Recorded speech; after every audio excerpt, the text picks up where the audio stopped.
Good morning. Welcome to RSBN Live. I'm Matthew Alvarez. At 11 this morning Eastern Time, the president participates in the Congressional Space Medal of Honor presentation. That's going to be at the NASA Johnson Space Center in Houston, Texas.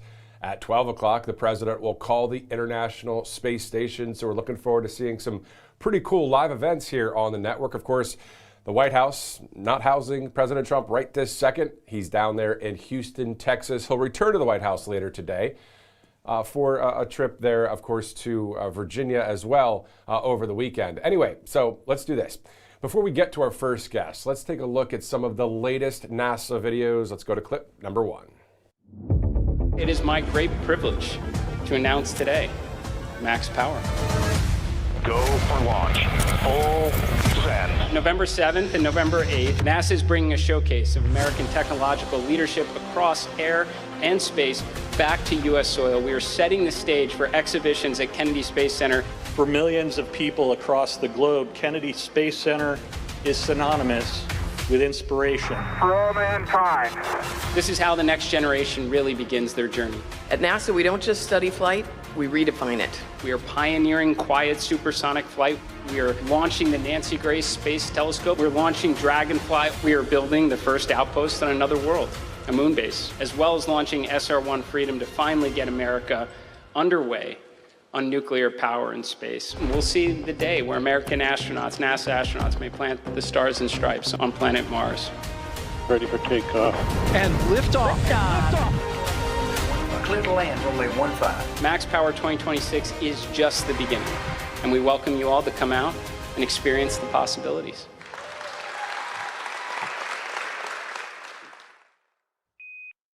Every discovery begins with a new way of seeing.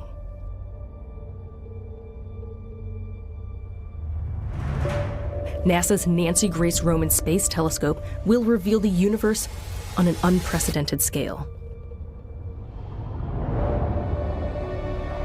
With its powerful, wide-eyed view, Roman will map vast regions of the cosmos, capturing millions of stars, planets, and galaxies.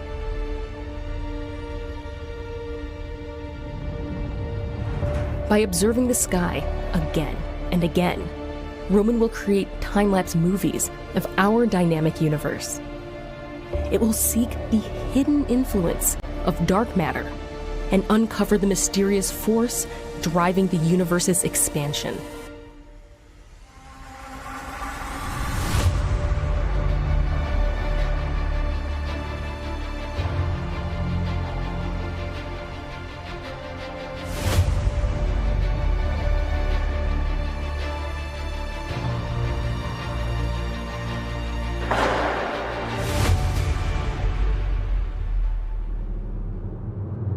With a wider view comes a deeper understanding. I am so grateful to be here with all of you as we discuss the Artemis program and announce the 4 astronauts who will undertake this very exciting mission. Making his first space flight, mission specialist Andre Douglas. Record-setting astronaut, mission specialist Colonel Frank Rubio. Now on to our pilot, ESA astronaut, Luca Parmitano. Now to our commander, Marine Corps Colonel, Artemis III Commander, Randy Bresnik. Artemis III backup crew member, Bob Hines. One more round of applause for your Artemis III prime crew.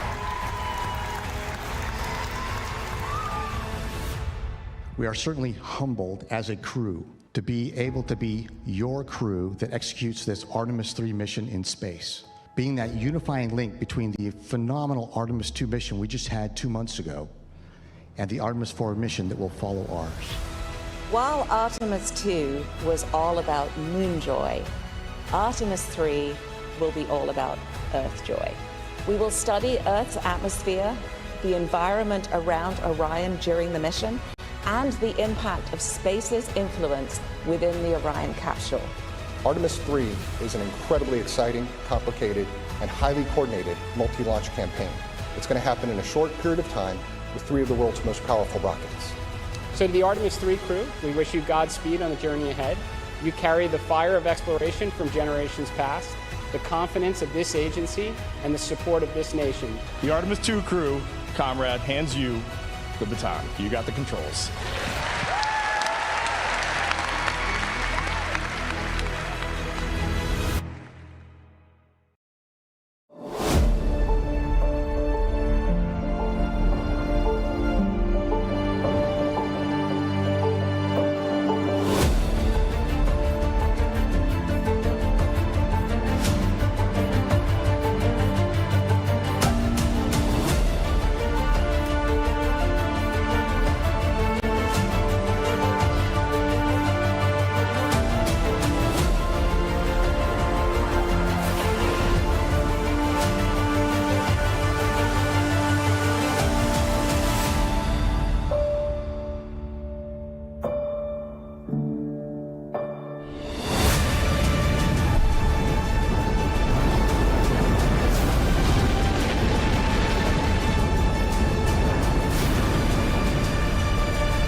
Quite the scene there, quite the fascination when it comes to outer space by many.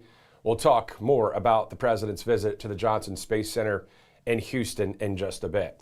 This as we turn our attention to the atrocities taking place around the world, including in northern Nigeria. Joining us now is the founder of Across Nigeria, Brad Brandon. Thanks again, Brad, for returning to the broadcast and standing by with us here on Right Side. Yeah, thank you, Matthew. Always good to be on with you. Definitely, and it looks like you are here stateside now. I know we usually interview you live in northern Nigeria. I still can't believe the amount of work that you put in with your team there to defend people that are innocent when other religions are trying to not only persecute, but kill them. Can you give us an update on northern Nigeria? Yeah, we're trying to end the genocide that's targeted against Christians in northern Nigeria. Last year, there were over 8,000 Christians that were killed. 72% of all Christians killed in the world are killed in northern Nigeria, most of them within a 300-mile radius of our field office in northern Nigeria. I am stateside now just to do media interviews and raise awareness. I speak at events and churches to help Christians here understand what's going on back in northern Nigeria. When I was there there for about 4 months. And it was almost nonstop attacks on Christian communities. We were called to one of our widow communities, and when we arrived, there was an attack there. 14 people in that community were killed. We buried them in a mass grave. We helped people medically. We prayed with them, did what we could in that community that we care for. We got called to the next community that was under attack. There were 10 that were massacred there. And about an hour after we left that evening, there was another. They came back and attacked a second time, and 5 were killed in the second attack on that village. And it went that way basically the whole time I was there. There was one attack after another, and we just couldn't keep up with all the attacks. We just had one last week that killed 22, another one earlier this week that killed 30. It's nonstop, and it's the worst that I've ever seen it. Yeah, this is something that maybe others in mainstream media, they don't really touch stories like this, but we're not afraid to go there because this is something that's really happening in northern Nigeria. We know that the Trump administration knows about it, and Riley Moore of West Virginia and others.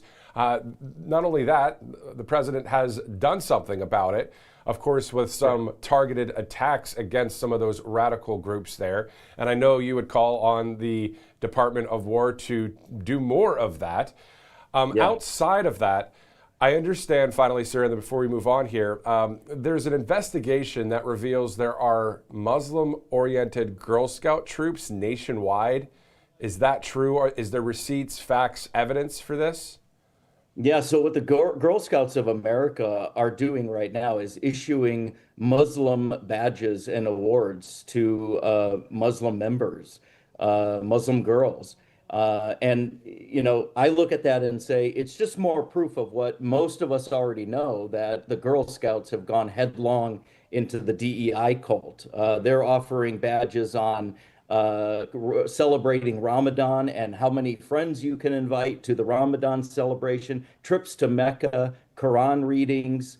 My question is, have they ever done this for Christians? There's no Catholic badges or communion badges or attending church service or Bible reading badges, but yet they ignore 250 years of what built America, and they accept completely this whole agenda that's being pushed under DEI, and now indoctrinating their own girls. The real danger of this is that the Girl Scouts really are not sympathetic. Islam is not sympathetic to the dignity of women.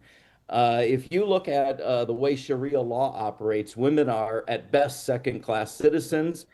There's genital mutilations that happen. A woman's testimony is worth half that of a man's testimony under Sharia law. This is Islam. This is Islamic rule. Is this really what the Girl Scouts want to be welcoming into their organization, and what the values that they want to be teaching their girl members that they have within the organization? That seems dangerous to me, that they would be doing this. It's something that I'm sure you're talking about when you're at the various churches and around the country, talking about northern Nigeria and the atrocities going on there. And that's why I wanted to bring you on the broadcast, so we can continue to keep it in the news cycle, even if it's in our corner of the world here on Right Side Broadcasting Network. And then, of course, this interview gets posted on X and True Social and other places. But definitely, you know, doing what we can in sense of the information getting out there. Again, this is the founder of Across Nigeria, Brandon. Thanks again for joining us. And if you'd like to donate or assist with Across Nigeria, what's the website, sir? AcrossNigeria.org. We help persecuted Christians, and we bring the gospel to Muslim communities in northern Nigeria. AcrossNigeria.org. Thank you, Matthew. Definitely. Brandon, thank you again. All right, so, you know, it's not the easiest kind of topic to talk about, of course, on this Friday. We're going to dive into, you know, NASA and Texas and all of the great wins that we've seen in the Lone Star State thanks to President Donald J. Trump. But to that point, when it comes to the Sharia law aspect, of course, that's not what we want to see in our country. We already have a law. It's called the United States Constitution, right? Now, that is separate from what I believe are people that have other religions in America, that because you're allowed to, right? Islam and all the other religions that are out there, you're allowed to do that here in this country. However, if you start to bring in a governance system, a law like Sharia law, that is something obviously is anti the United States Constitution. So I'm totally against Sharia law. And but I understand that there are people of all walks of life in this country, and that's part of what this country is about. And there are many that are underneath that conservative umbrella, which is great to see that as well. All right, so it's 10:13 Eastern time. Let's go to All Family Pharmacy in the meantime. You know, why does ivermectin continue to get so much attention? It's already one of the most popular medications at All Family Pharmacy, and now they've added a new option. All Family Pharmacy has offered ivermectin capsules in multiple strengths, giving patients different options based on their needs. And now they're offering ivermectin tablets in 4 milligram, 12, and 36 milligram strengths. Ivermectin is best known as an antiparasitic, but that's not the only reason people continue talking about it. You know, researchers and physicians have explored it for other off-label uses, and there's growing interest around low-dose protocols in longevity and biohacking. So the research is still developing, but it's definitely a space worth watching. And ivermectin is just one part of what All Family Pharmacy offers, because they have medications for sinus infections, UTIs, cold sores, allergies, blood pressure, thyroid, diabetes, and more, plus antibiotics, GLP-1s, NAD+, and other options. It's really a full-service online pharmacy with more than 400 prescription medications. Physicians will review, And then there's also fulfillment and shipping that goes directly to your door. So check out the new ivermectin tablets at allfamilypharmacy.com/RSBN. Use code RSBN10 to save that 10%. And also, if you'd like to give them a call, 561-717-6794. Again, 561-717-6794. We're still a couple months out, but the midterms are fast approaching, and make no mistake, if the House flips, it's a big deal for our economy. And that uncertainty is one of the reasons to diversify with gold from Birch Gold Group. In the 3 months leading up to the 2024 presidential election, the spot price of gold jumped over 12%, all because it's a hedge against uncertainty. So if you don't own gold, I would suggest talking with Birch Gold. They'll discuss your goals and explain how precious metals can fit into your savings. They could even help you convert an existing IRA or a 401k into an IRA in gold with no additional money out of pocket. Just text Trump to that number, 989898. You get a free info kit and get some solid information. The midterms, of course, will be here before you know it, so just text Trump to 989898. Two great sponsors here on Right Side Broadcasting Network. It is 10:16 Eastern Time. And let's go to our next live interview before we get to some more of the NASA videos, of course, and also some of the wins that we've seen in Texas. Victoria Cobb is the president of the Family Foundation of Virginia. Thanks again for joining us. Thanks for having me. Yeah, definitely. So can you talk to us about your organization? What exactly is the Family Foundation of Virginia? What's the mission statement and the goals that you guys have out there? Yeah, our goal is to make sure that families are thriving based on first principles, and that our state government isn't stepping in the way of families between their parents and their children, and we're protecting religious freedom. But what we are is one of many groups around the country. There's actually 40 of these, almost one in every state, associated with Family Policy Alliance. And the mission is very similar in every state. And then also, can you share with us why you got involved in Virginia there? And then to the point that you would actually go on camera on a national broadcast, which is, we're all over the place, RSBN is, including other countries. Why would you step forward and do this when, it's sometimes so-called easier just to hide and let somebody else do it?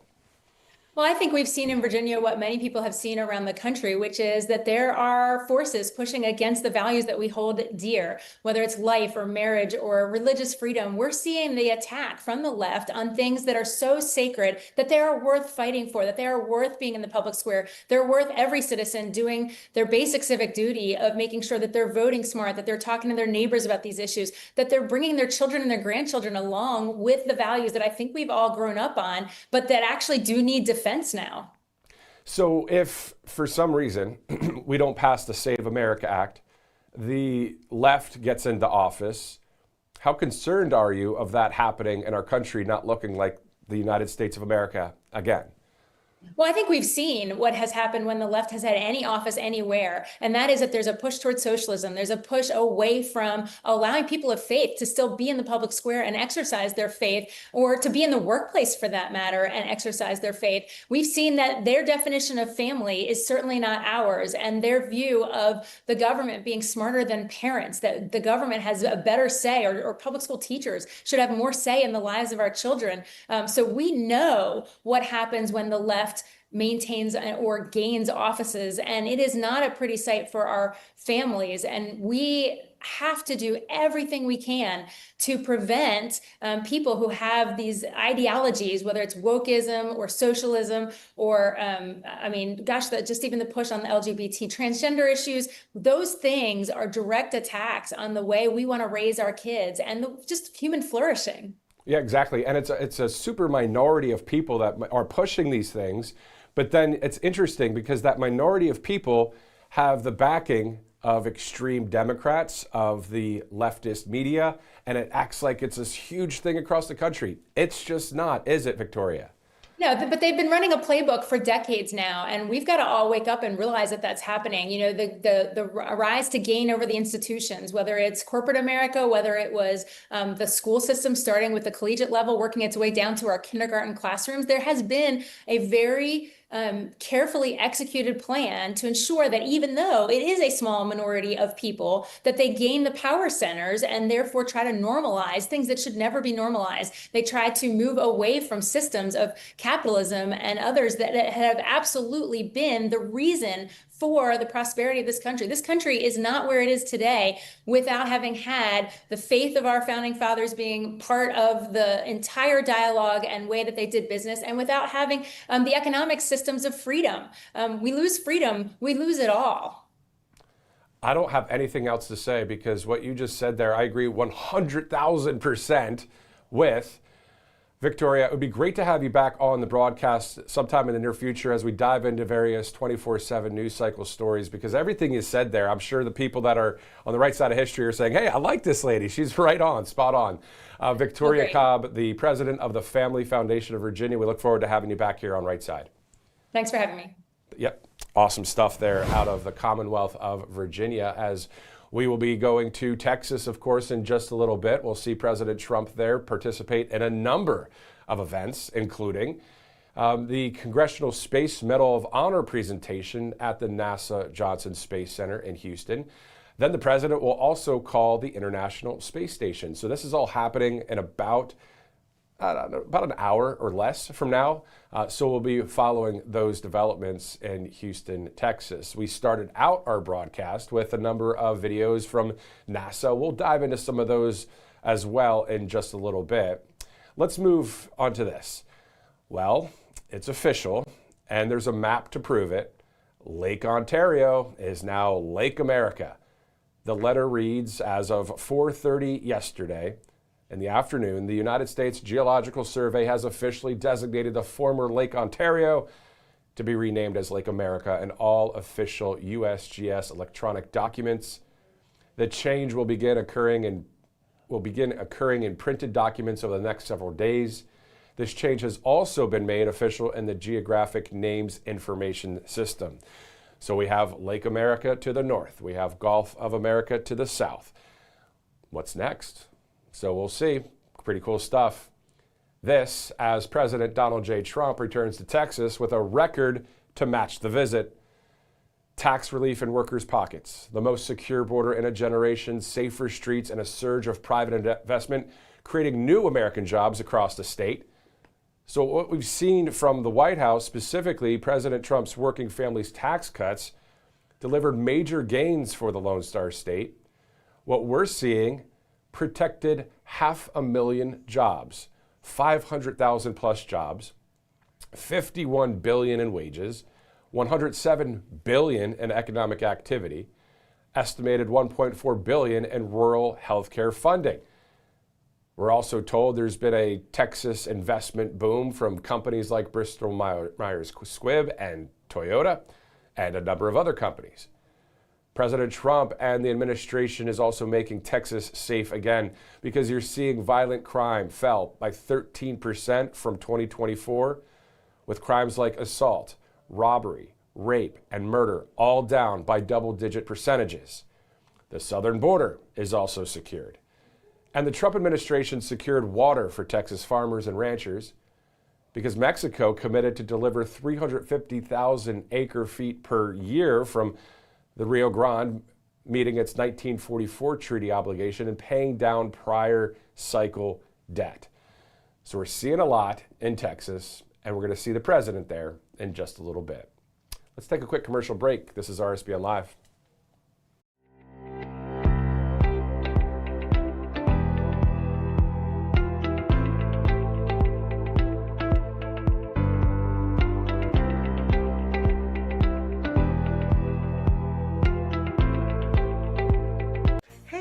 It's Silk from Diamond and Silk Chit Chat Live. Look, don't forget to watch my show right here at Right Side Broadcasting Network, and I want you to support Right Side Broadcasting Network. It's imperative that you do so, okay? Bye-bye. Welcome to Right Side Broadcasting Network, your trusted conservative news outlet. At RSBN, we deliver the truth when the mainstream media falls short. Since 2015, we've proudly broadcasted every single one of President Trump's iconic MAGA rallies, bringing you the excitement and energy live before anyone else. By watching RSBN, you get an unfiltered front row view of the action on the ground. We interview the crowds to give a voice to millions of Americans just like you. We show you President Trump's speeches in their entirety, free from interruptions and censorship. We cover the stories that matter to you with the integrity and passion you deserve. Thank you for choosing RSBN as your home for America First News. Together, we stand strong, united, and informed. So join us and be part of the right side of history. MyPillow's second annual mega sale is finally here. Get our patented premium MyPillows that adjust your exact individual needs to give you the best sleep of your life. When I got MyPillow, I'm asleep almost immediately. I stay asleep at night and I wake up more well-rested in the morning. I guarantee they're going to be the most comfortable pillows you'll ever own. King size only $24.98, queen size only $19.98. Giza Dream bed sheets, the best sheets in history, as low as $29.98. Lux Pier 6-piece towel sets, towels that actually dry you. What a concept. Now only $39.98. And our made in the USA mattresses and mattress toppers as low as $99.98. So go to mypillow.com or call the number on your screen.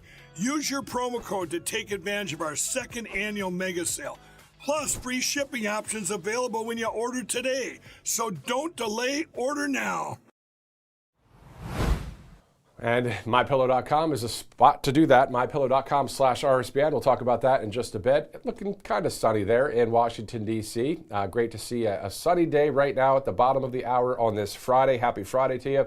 It is August 28th, and that means how many days do we have left here? What, 3? 1, 2, 3. 3 days left of August, and then it's September. Diving into the fall season.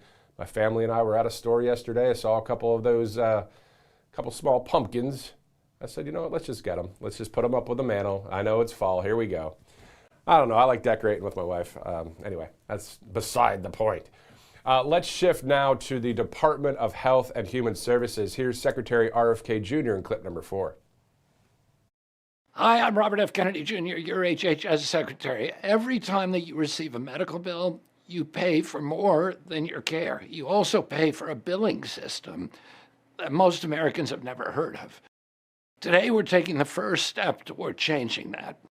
The Trump administration has launched a formal request for information on the future of medical coding and billing. We want to hear from patients, doctors, nurses, hospitals, innovators, and every American who believes that health care should serve patients and not special interests. Here's the problem. Every time your doctor bills your insurance company or a federal program like Medicare or Medicaid, that claim includes medical billing codes called Current Procedural Terminology, or CPT codes. These CPT codes identify the tests, the procedures, the evaluations, and services that you received. CPT codes are owned exclusively by the American Medical Association, the AMA. Despite its name, only about 20% of America's physicians belong to the AMA. Decades ago, Congress gave the AMA a de facto monopoly over these codes to help manage our national healthcare billing system. Today, the AMA licenses those codes and collects hundreds of millions of dollars in royalty payments every year from healthcare providers, insurers, and health IT companies that rely upon them. Last year alone, organizations across all of our healthcare systems paid the AMA more than $300 million just to use those CPT codes. Those costs don't disappear. Healthcare providers and insurers and employers pass them on to their patients. Every American pays the price. Washington created a system that puts special interests ahead of the American people. President Trump is changing all that. Now we need your help. Visit the Federal Register or click the link on this video's caption and tell us how we can build a simpler, more transparent, and more affordable medical billing system. We're cutting red tape, we're breaking the grip of special interests, and we're putting money back into Americans' pockets. That's how we make America healthy and affordable again. Thank you. And we're going to jump around to a few of the departments within the president's administration here, and we'll be tackling 14 of the, in case you missed it, headlines of the president's accomplishments. We're going to dive into some of that in just a second. But before we go to the Department of Labor, let's go to mypillow.com/RSBN. You know, one of the products on there is called My Coffee. Got to check it out. Good stuff as well. Of course, the pillows, the sheets, the blankets, the towels, the list goes on. mypillow.com/RSBN. Go ahead and use the RSBN promo code as well. And last time Mike was on, he did say something about free shipping.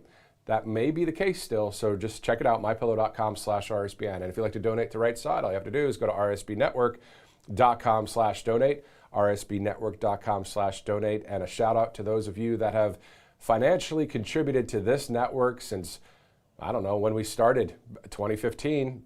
So since then, and there's been a lot of loyal viewers and a lot of loyal donors here to the network too. So thank you so much for doing that. As you see, RSBN is viewer supported.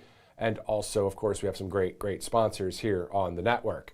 All right, let's go now to the Department of Labor for clip number 5. La, la, la, la, wait till I get my money right. I had a dream I could buy my way to heaven. When I awoke, I spent that on a necklace. I told God I'll be back in a second. Man, it's so hard not to act reckless. Just a quick video there. And meantime, in case you missed it, Lake Ontario is no more. It's now officially called Lake America. Here's a TikTok video from the president to explain clip number 6. So this is Lake Ontario in Canada and in the United States. But we're going to make a little change. We're going to call it something different than Lake Ontario. We're going to call it Lake America. And all it takes is a good pen and some intelligence. So Lake Ontario, that's gone. Lake America.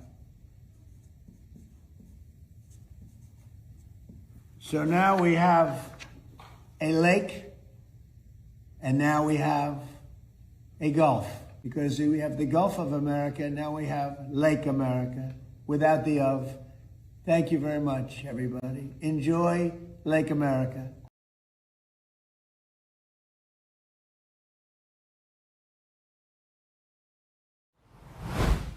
All right, so we're getting ready for our next live interview here on Right Side Broadcasting Network. President Trump just breaking down the facts there, Lake Ontario to Lake America now.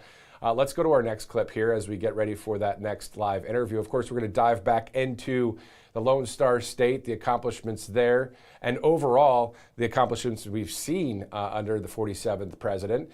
And then we'll dive into NASA some more, and then maybe the RNC midterm National Convention, of course, is coming up very soon in a matter of weeks, less than 2 weeks, I think.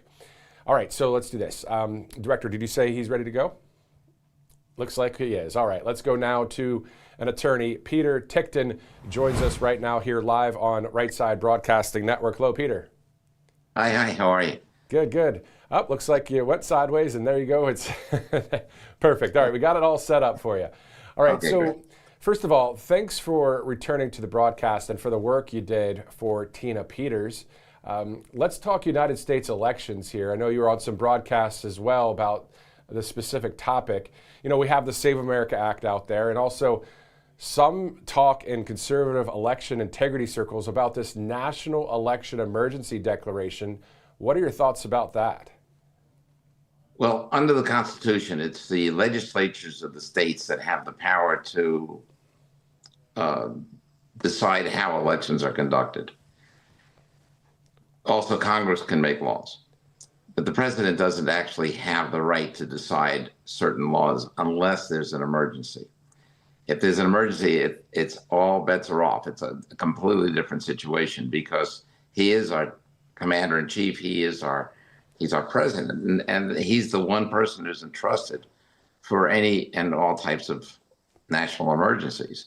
So whether it's an emergency with the power grids, or it's an emergency with cryptocurrency, or cyber attacks, one way or the other, he's the one that can decide how to make things work. And we know that there are two things at play here. Number one is the lack of confidence in our election system. Nobody has a doubt about that. And I'm telling you, the majority of Americans do have a doubt about the fairness of the system and whether the machines that were provided by Venezuela, programmed in Serbia with Chinese parts and Chinese influence, I do believe the majority of Americans are concerned about this and feel that the results aren't fair. So what we're seeing is, President Trump with that national address about a month ago now, talking about a lot of what you're saying here. Now, we see that the Save America Act would be the solution to, voter ID, proof of citizenship, stopping all the mail-in ballots, and the list goes on. That'd be great to see it become a law. But if it doesn't become a law, that's what would love to talk more about with you, as we just covered, the whole national emergency for elections. Now, I'm only bringing it up because I keep hearing it from people like you. You're on one of the other networks talking about it. There's a number of people are starting to say, hey, this is something that might happen. I don't know if it's going to happen. We'll wait for the president if he's going to make any kind of announcement. But how many people have you heard in the conservative circles talk about a national emergency for elections? Almost all the people I speak with Really? on my side of it believe that this is something that's necessary. It's not just belief, it's knowledge that we have. We know how the machines were tampered with Antrim County, Michigan. We know what happened in Delaware County, Pennsylvania. More importantly, Fulton County, Pennsylvania, where there was a lawsuit, and we've got the machines. Once you have the machines, and you can see that certain brands actually have phone chips on the motherboards of the tabulators, and that were accessed on the night of the election and the next morning, you begin to realize that this is all real. Yeah. Right now, I will say that, we're in a state of belligerence with China. It may look like we're getting along, but it's all fake smiles and, fake handshakes and all of that. It's not, they hate us. We as Americans, we live in a world of make-believe. We live in a world where we think that we can do kumbaya and everybody should get along and be happy with each other. But the fact of the matter is that these are people that are shipping fentanyl to our country, killing 100,000 Americans a year. Over the last 10 years, they killed 1 million young Americans, infantry age Americans, because that's the way they think. That's the population they want to limit because they see us in a form of hostility. They want to win a war with the United States, and they know they can't do it through the normal conventional ways, so they turn to their unconventional ways, like penetrating our election system. And that's where it is. That's where the real problem lies, is that it's not just Democrats that are stealing the election from the Republicans. That would have been a much smaller problem. It's China that's behind this. And that is one of the things that was discussed by the president on, I think it was June 16th, when he or was it July 6th? I know I'm getting mixed up with the dates now, but the fact of the matter is that particular discussion that he had, the ones that ABC, CBS, NBC, and National Public Radio or TV didn't think it was worth watching. How could that be? Exactly. These people are all in this mix, and sooner or later they're going to get their comeuppance as well. I encourage that the Communications Commission take some very strict action about these people. If they don't want to show what President Trump is speaking to the nation about, then they don't deserve the licenses that they don't even have to pay for. Peter, you are speaking so much truth right now. It's so true, because the FCC, the government, gives licenses to the over-the-air broadcast companies.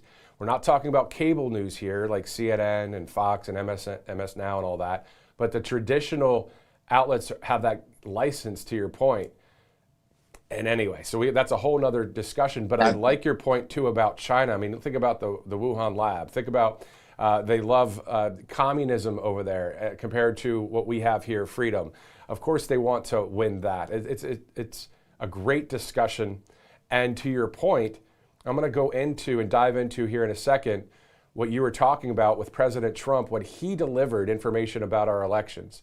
I do want to tackle one issue, though, when it comes to fentanyl. We have seen a drop in that because of the administration, because of no illegals coming in. But still, they're trying to get that fentanyl still here to our country. And Peter, just final word in the sense of just an encouragement for the people watching right now for the future of this nation. We want 250 more years of freedom. Please God. Yes, we need that. I mean, the world needs it. It's not just us. And in terms of the fentanyl, I just want to say that, yes, our invasion of Venezuela did reduce the amount of fentanyl coming into the U.S. But if you think about it, 10 years of 100,000 in the last 10 years, that's 1 million people. That's more than all the people that died in all of our wars, I should say, all the Americans that died in all of our wars since the Civil War. So, you know, and they're dying at the hands of the Chinese, and they're supposed to be our friends. I don't think my friends come into my house and kill my family members. No, it's exactly right. It's a great point. Over the decade of people that have lost their lives. So these are real lives lost. I remember a story in Harrisburg, Pennsylvania, the capital, of course, of the Keystone State. And there was one weekend where I think 4 people, it wasn't really overdose. It was, they might have been doing some drug, but it was laced with fentanyl. And I remember the mayor having a press conference on a Saturday or a Sunday talking about, whoa, there's something in, whether it's cocaine or whatever's going on here, guys. Actual people, of course, people would say, well, you shouldn't be doing drugs. Well, of course not. But if somebody is dealing with something, they're addicted or whatever, and if they're doing that, you're not supposed to die with fentanyl. You know what I mean? Obviously, illegal drug use, don't do it. But the point is, it's real people that have lost their lives, Peter. A lot of them, taking pain medications or things that were not even used recreationally. A lot of very innocent people have lost their lives to the Chinese. And you brought up the Wuhan lab. We don't know. They're all dead, so we'll never find out if we don't have the evidence that the virus was released on purpose. But we know for sure that it was sent here on purpose because they shut down all air traffic from the Wuhan area to all of the major cities of China because they knew it would spread the disease among them. And yet they opened the doors for the air traffic to the United States and Western Europe. So that was done intentionally. That virus was inflicted upon us intentionally. There's no question about that. Wow. Attorney Peter Tickton, thanks again for all you do and what you representing Tina Peters, of course. Please tell Tina we said hello, and if she'd like to come on the broadcast, please ask her if she'd like to, and it'd be great to have her here with us. Yeah, if I could just say one more thing. Go ahead. It's her plan that the emergency order would need to pick up on. We don't care if the machines count the ballots anymore, as long as we hand count them directly afterward before certification to confirm the numbers. That's all we're asking for. Let them have the machines if they want them. Let's just not trust them. Hey, we'll see what happens. The Save America law, it'd be great if that were to be called a law, and it would be also great if it's going to happen, a national emergency for elections, especially if there's evidence and receipts, which we know there is. All right. Thank you, sir. Thank you so much. Thank you. Great intellect, great advice, great experience there with Peter Tickton. The White House said, quote, for years, fake news and other bad actors tried to convince you that we had safe and secure elections when that clearly wasn't reality. Now, this is directly from 1600 Pennsylvania Avenue. They said, America must continue to fight for honest elections and properly functioning voting systems. Our nation depends on it. And the White House also said the U.S. election system is broken. And I'm not going to read every bullet point from what President Trump talked about, but I will say the voting machines and ballot counting systems exposed to hacking and manipulation, China and other adversaries actively trying to meddle in elections, evidence of fraud being buried, hundreds of thousands of non-citizens and dead people still active on voter rolls, no voter ID, the list goes on. So this is facts, receipts, evidence. Great interview there with Peter. Isn't he? No, he's great. The China information just to really sum it up, was really great too. All right, so Friday, August 28th, 10:44 Eastern Time. Let's go to a few of our sponsors here on Right Side. You know, why does ivermectin continue to get so much attention? It's already one of the most popular medications at All Family Pharmacy, and now they've added a new option. So All Family Pharmacy has offered ivermectin capsules in multiple strengths, giving patients different options based on their needs. And now they're offering ivermectin tablets in 4, 12, and 36 milligram strengths. Ivermectin is best known as an antiparasitic, but that's not the only reason people continue talking about it. You know, researchers and physicians have explored it for other off-label uses, and there's growing interest around low-dose protocols and longevity and biohacking.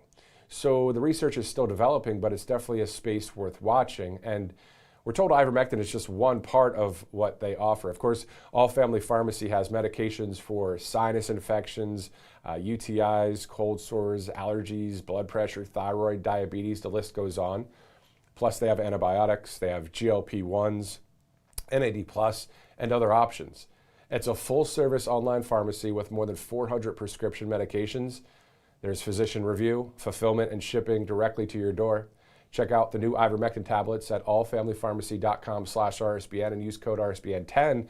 You'll save that 10% on checkout. And you can call them at 561-717-6794 if you have any questions. Again, it's 561-717-6794. And I've talked to Michael Kunzler a lot, the owner of All Family Pharmacy, and a lot of the genesis of their success was when certain doctors were saying no to like hydroxychloroquine, ivermectin during COVID. Not with these guys. These guys said they have physicians that were saying, no, you can go ahead and take that to crush COVID and all that. So anyway, medical freedom right there, All Family Pharmacy. Let's go to our next sponsor here on Right Side because we're still a couple months out, but the midterms are fast approaching. And make no mistake, if the House flips, it's a big deal for our economy, and that uncertainty is one of the reasons alone to diversify with gold from Birch Gold Group. You know, in the 3 months leading up to the 2024 presidential election, the spot price of gold jumped over 12%, all because it's a hedge against uncertainty. And if you don't own gold, I'd suggest talking with Birch Gold. They'll really discuss your goals and explain how precious metals can fit into your savings. They can even help you convert an existing IRA or 401k into an IRA in gold with no additional money out of pocket. All you have to do is text Trump to that number, 989898.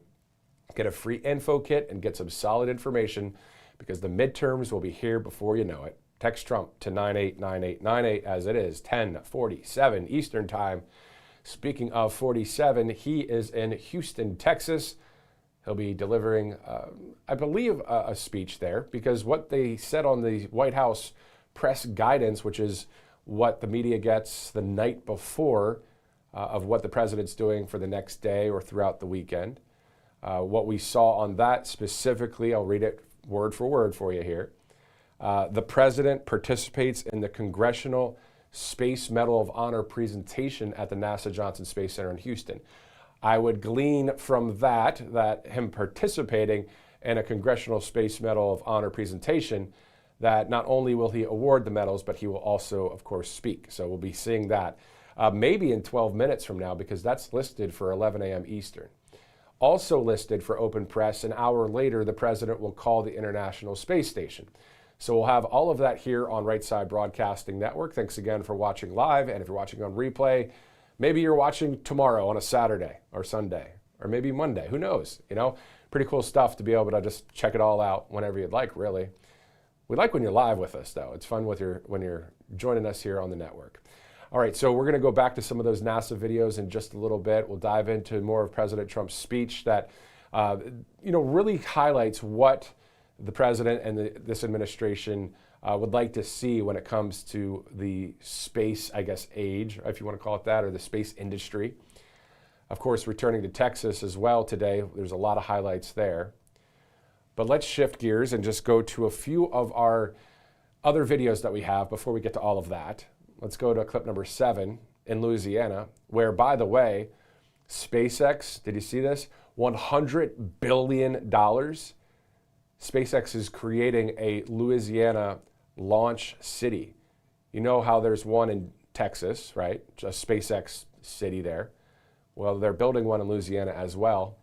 There's a video out there for that. I'm not sure if we still have it from yesterday, but in Louisiana, also the Secretary of Agriculture, Brooke Rollins, had this to say about the foundation of our great country. Let's go to clip number 7. What is happening in this state is really remarkable. And I want to give a ton of credit to Governor Landry and to so many of you sitting in this tent as we celebrate 250 years of American freedom and American independence. The original, one of the very original foundational elements that was written about by Thomas Jefferson and Alexander Hamilton and George Washington and all of our original founding farmers, and they did a couple other things too, but they talked about that the federal government should be small and that it is the states that should lead the way, that the states are the laboratories of democracy, that it is the states where real innovation can happen.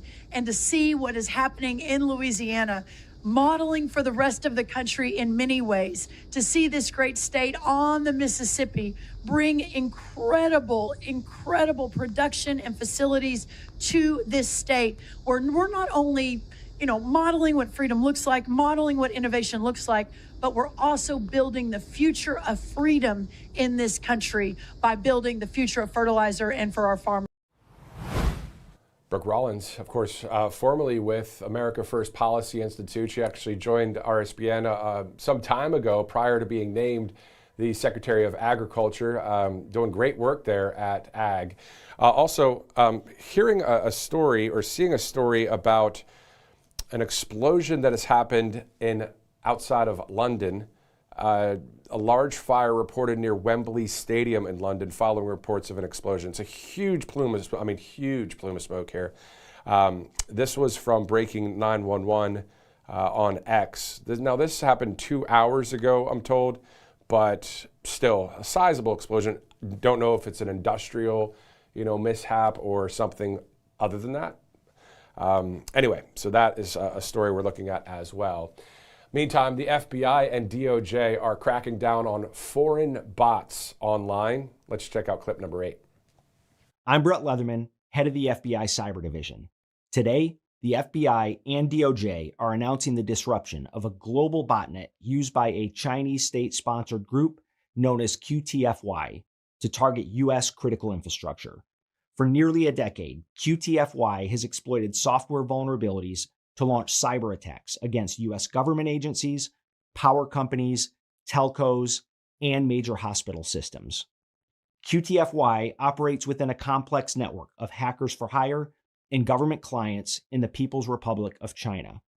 Our investigation links the group to Nanjing Xinjiawei Network Technology, a company that sells stolen data and hacking services to Chinese military and intelligence agencies.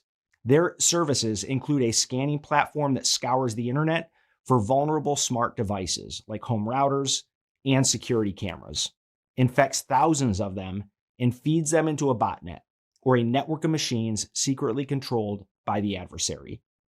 These tools let QTFY hide the origin of their attacks. So instead of appearing to come from China, traffic is routed through everyday devices in more than 130 countries, potentially through systems just down the street from the victim's own network. Today, thanks to the work of FBI San Diego, the FBI Cyber Division teams, and our partners at DOJ, we shut these tools down. We seized multiple domains the platforms relied on for core functions like communication and authentication. Without those domains, the platforms were rendered inoperable. We're also issuing a joint cybersecurity advisory with our partners to help defenders protect their networks from this group. This action is just the latest technical operation against PRC state-sponsored hacking. Last year, the FBI removed surveillance malware from thousands of U.S. systems. Before that, we disrupted botnets tied to Flax Typhoon and Volt Typhoon. In line with the new White House National Cyber Strategy, we are ramping up our efforts to shape adversary behavior and defend the homeland in cyberspace. But lasting deterrence depends on partnerships.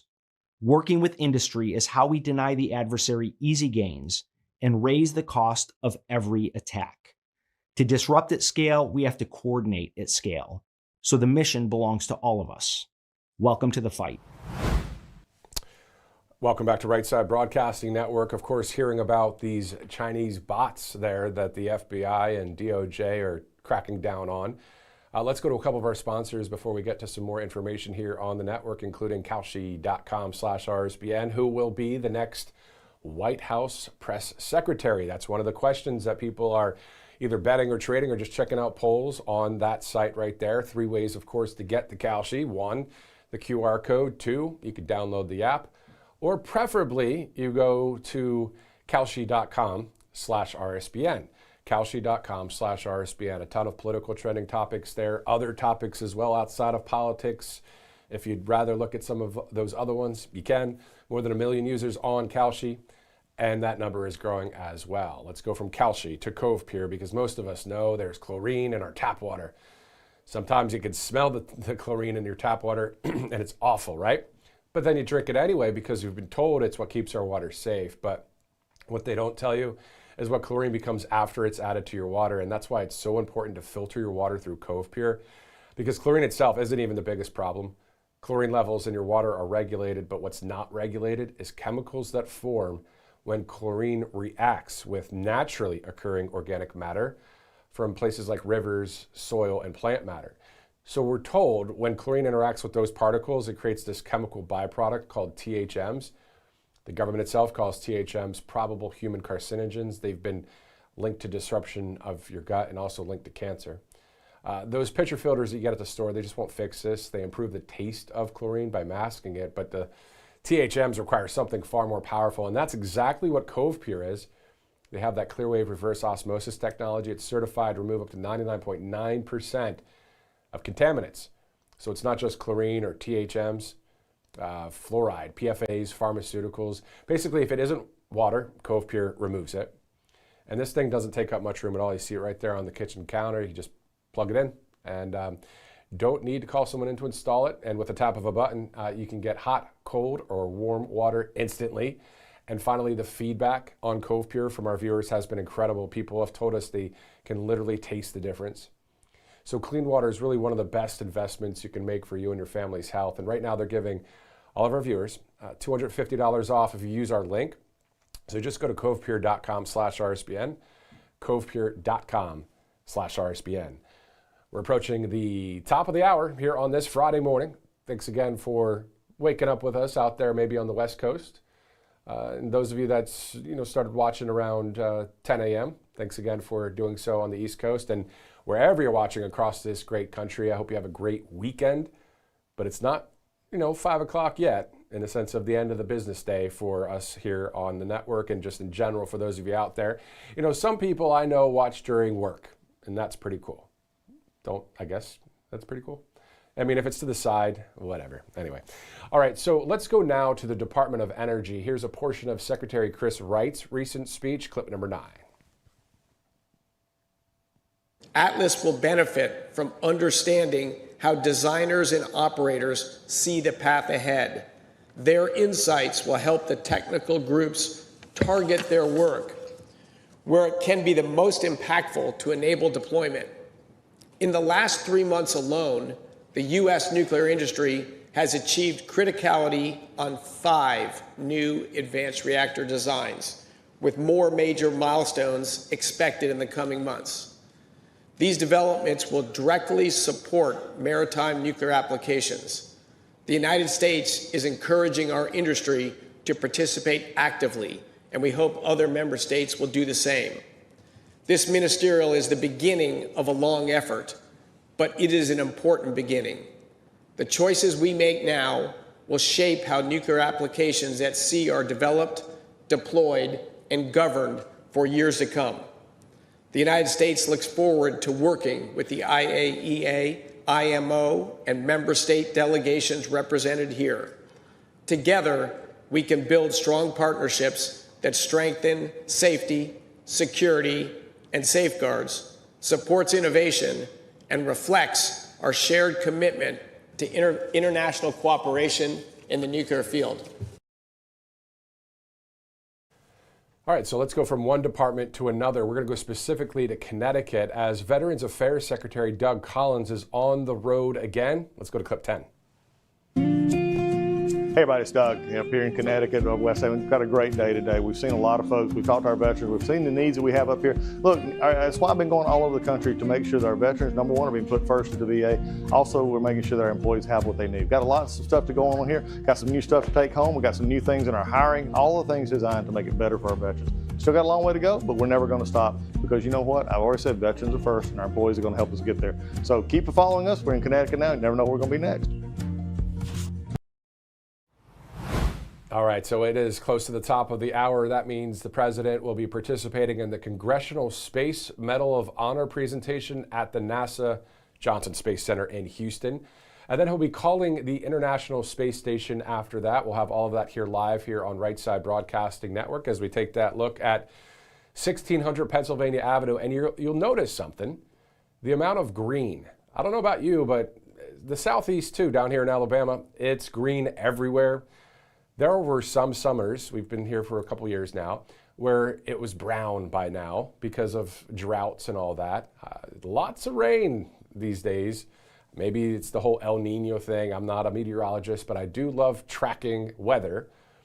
But anyway, it's nice and green down here in the Southeast and most of the country probably, except for, of course, out there in Phoenix. We know what it's like out there in the desert and in Vegas, 110, 115, but that's just normal.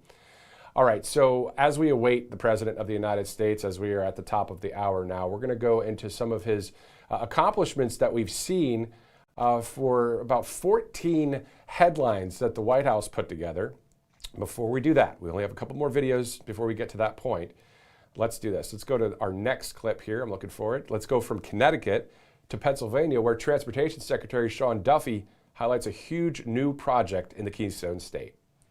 I can sit in my office and Rob can call me and say, hey, I've got this bridge and it's a big deal and it connects a couple of communities and it becomes very sterilized. It's really important to come out and see what Rob has been talking to me about, to actually see the bridge, to see the people, to see the fire department that says, listen, our job is to save people's lives. 1 in 4 bridges in Pennsylvania's 8th Congressional District are structurally deficient. So when you think about bridges and critical infrastructure in northeastern Pennsylvania, when you're about to go across this bridge, it doesn't care if you're a Republican or a Democrat or your socioeconomic status. Everyone needs to get from point A to point B. What we do at DOT and what Rob does on the committee is it's bipartisan because it's American infrastructure. Earlier this morning, we took some time to visit the Wilkes-Barre-Scranton International Airport and talk about all of the investment of the $12.5 billion of air traffic control modernization. I guarantee you that rural America is not and will not be forgotten, not from DOT, but also not from President Trump. We are working on moving fast, building brand new infrastructure and stretching our dollars as far as possible to build as much as possible, as fast as possible. And you know that midterm national convention that's coming up on September 9th and 10th, of course you could watch that right here on RSBN, really is going to focus on a number of things, including everyday Americans. And we'll see a lot of that, just like we've seen at other events over the past few years when it comes to campaign events and also just presidential events, always seeing those kind of things happen right here on RSBN. Everyday America being highlighted because we the people, that's what our country's about, right? It's all about us. It's all about we the people. And so let's just keep it on with that. Let's keep that freedom going. And again, hopefully pass that Save America Act. Or if you missed it, the attorney Peter Tickton and other people in conservative circles are saying, well, what about this national election emergency? Is there going to be one? Is it going to help with the situation of where there's no voter ID, there's no proof of citizenship, there's no stopping all the mail-in ballots all over the place? I mean, we've heard reports and seen all the ballots stuffing into different places, but also, you know, think about it. What if there's, I don't know, 25 people that live in a real small apartment complex, but there's maybe 57 ballots that get sent there? I'm just saying, hypothetically. But then some people that are really with their finger on the pulse are probably looking at the screen if they're watching now and they're saying, actually, we have receipts of that stuff happening. We've heard those kind of reports, right?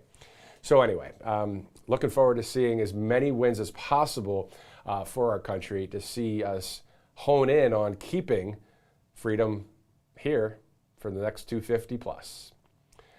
Meantime, let's go to a few highlights from the First Lady's most recent Fostering the Future event at the White House. First Lady Melania Trump has really been a champion for foster youth. Most importantly, ensuring that they're on a path to independence, setting children up for long-term success. It all starts with education. It's our most valuable resource for the future. We've got a tremendous young youth, but they need the leadership and they need the schooling and they need the opportunity. IndyCar is honored to stand here with the First Lady to take part in fostering the future alongside our friends at Fox. The return of this investment is measured not only in lives changed for the better, but in stronger communities, a more competitive nation, and a future powered by American ingenuity. All right, so before we dive into more about NASA, or maybe float into space and talk more about it, coming up, we are going to go to the recent reports from the White House that they've gathered 14 Trump wins that you may have missed per various headlines out there. Before I dive into that, Director, did we have a couple sponsors? All right, let's go to All Family Pharmacy here. Why does ivermectin continue to get so much attention? It's already one of the most popular medications at All Family Pharmacy, and now they've added a new option. All Family Pharmacy has offered ivermectin capsules in multiple strengths, giving patients different options based on their needs.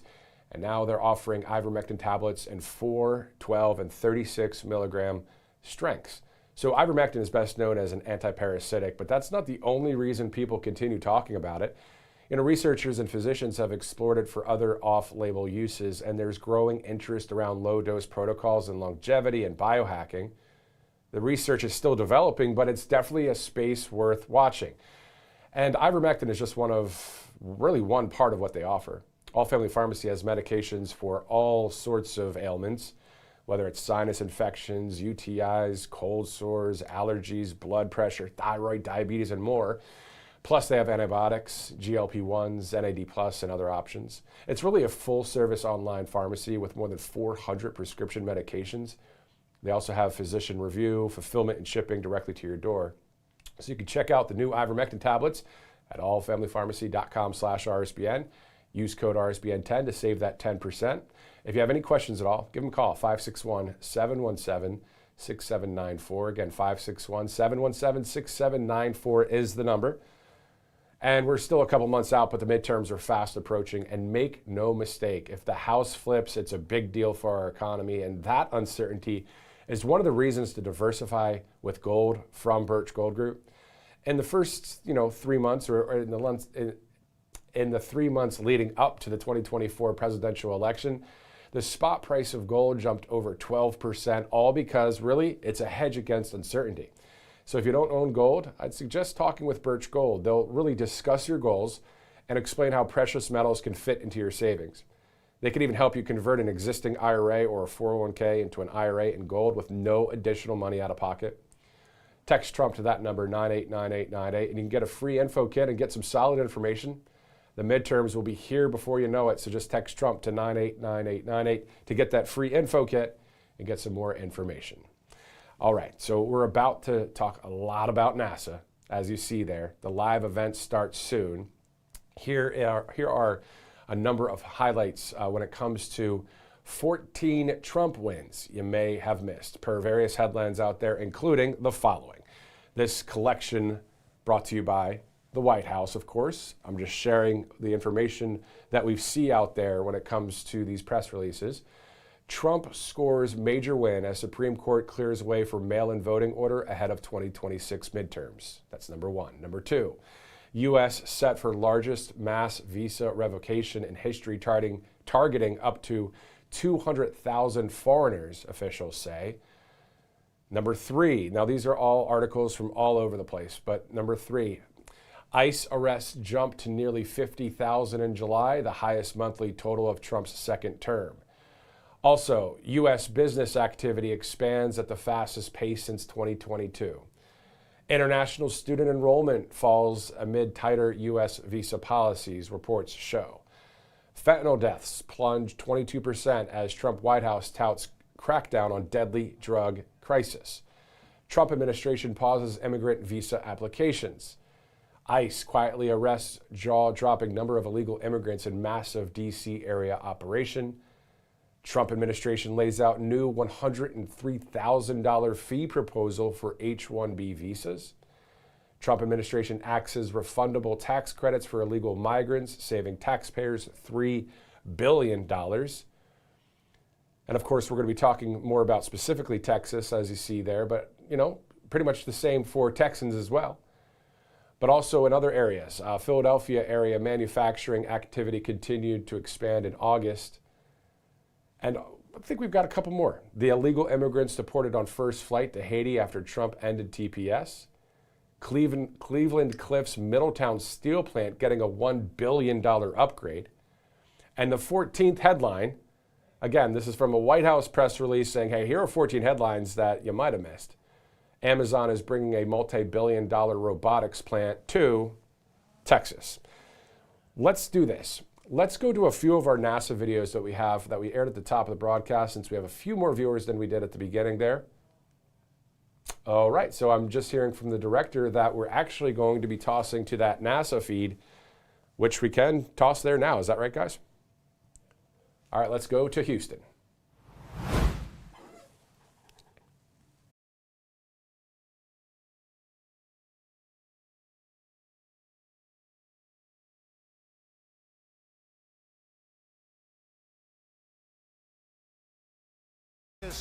As a launching pad to ensure that America is the first nation to plant its flag on Mars.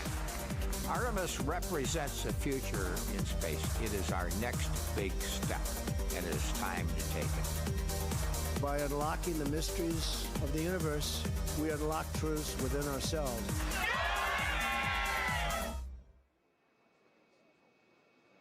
At this time, we invite you to rise if you are able, and veterans and active duty military may render a salute as we honor America with our national anthem.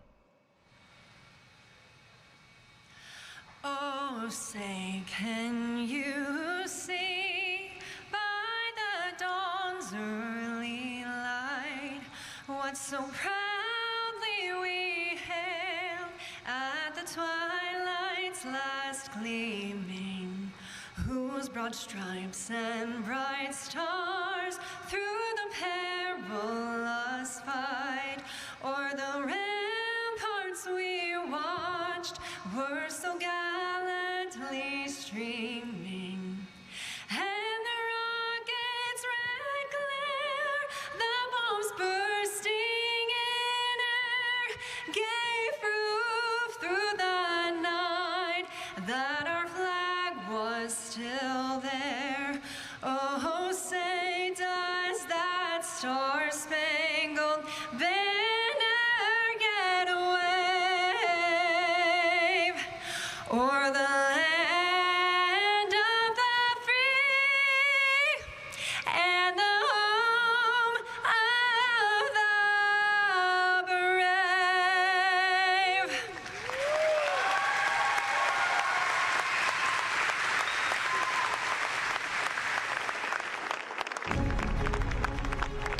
From low Earth orbit to the moon and beyond, these explorers represent the United States' future into the cosmos. Please welcome your NASA Astronaut Corps.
will be different than the last time. We plan to explore more of the lunar surface and learn how to live. The space launch system is now counting down to liftoff of Orion on its maiden voyage to the moon.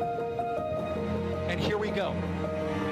Hydrogen burn-off igniters initiate. 7, 6, 5, 4-stage engine start. 3, 2, 1. Boosters and ignition.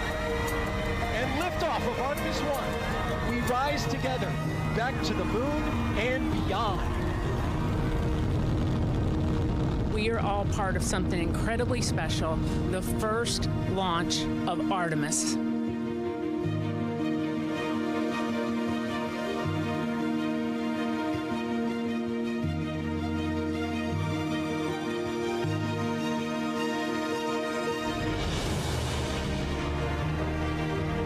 View of Earth from a human-rated spacecraft not seen since 1972 during the final Apollo mission.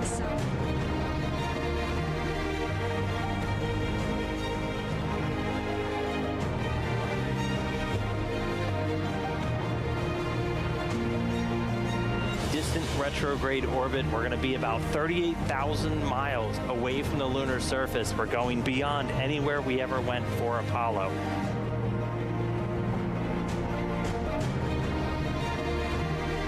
Orion spacecraft is barreling its way back home after circumnavigating the moon and beyond in an elliptical distant retrograde orbit. Splashdown. Orion back on Earth.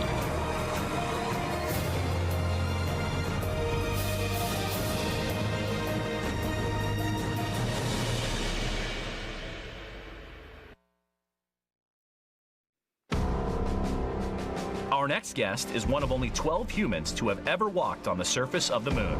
Please welcome Apollo 17 astronaut, lunar module pilot, and former United States Senator, Dr. Harrison Schmitt.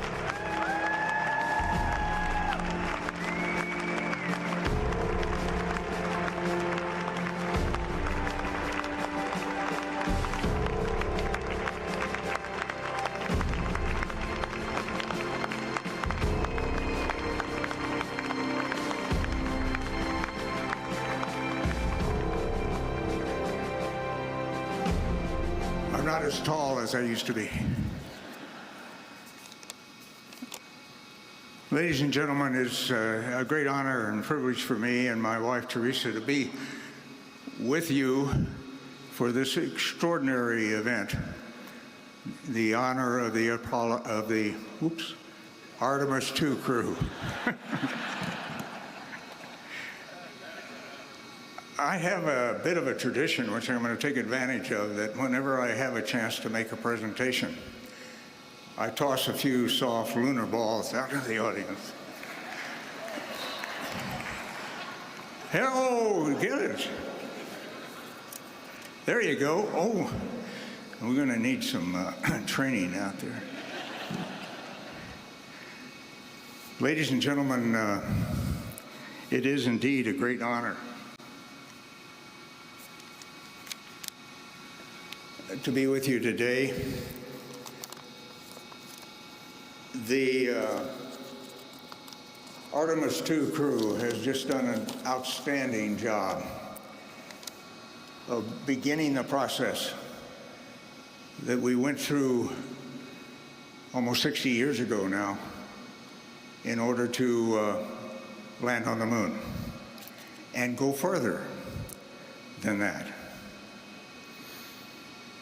As did those before us in the Apollo program and subsequently, we just rode the tip of the spear that was held by hundreds of thousands of Americans and indeed by their families. They jointly made Apollo 17 the most productive lunar exploration mission that we have ever had, soon to be surpassed, right guys? Soon to be surpassed by Artemis. Now, I'd like to have those of you in the audience to raise their hands, and it should be just about everybody, who's either themselves or their families participated in Apollo. And that doesn't include the taxpayers, of course. It really was a remarkable time. Apollo 17's success, as the success of all the other missions, was owed to the patriotic dedication, the courage, the competence of young men and women who designed and built and managed and trained and planned each of the Mercury, Gemini, and Apollo missions. It was an extraordinary privilege for me to be part of that, almost through most of Apollo, certainly the latter portions of it. Now, I'm often asked what it was like to stand on the moon for the first time, and what caught my attention was this valley we landed in. And I only hope that the astronauts behind me will soon surpass the view that I had of a valley deeper than the Grand Canyon. The mountains on the north went 5,000 feet plus above us, above the floor. The mountain on the south, the so-called South Massif, was 7,000 feet plus above the valley floor. And these mountains were brilliantly illuminated by a sun as bright as any New Mexico, Texas, or Arizona sun that you can imagine.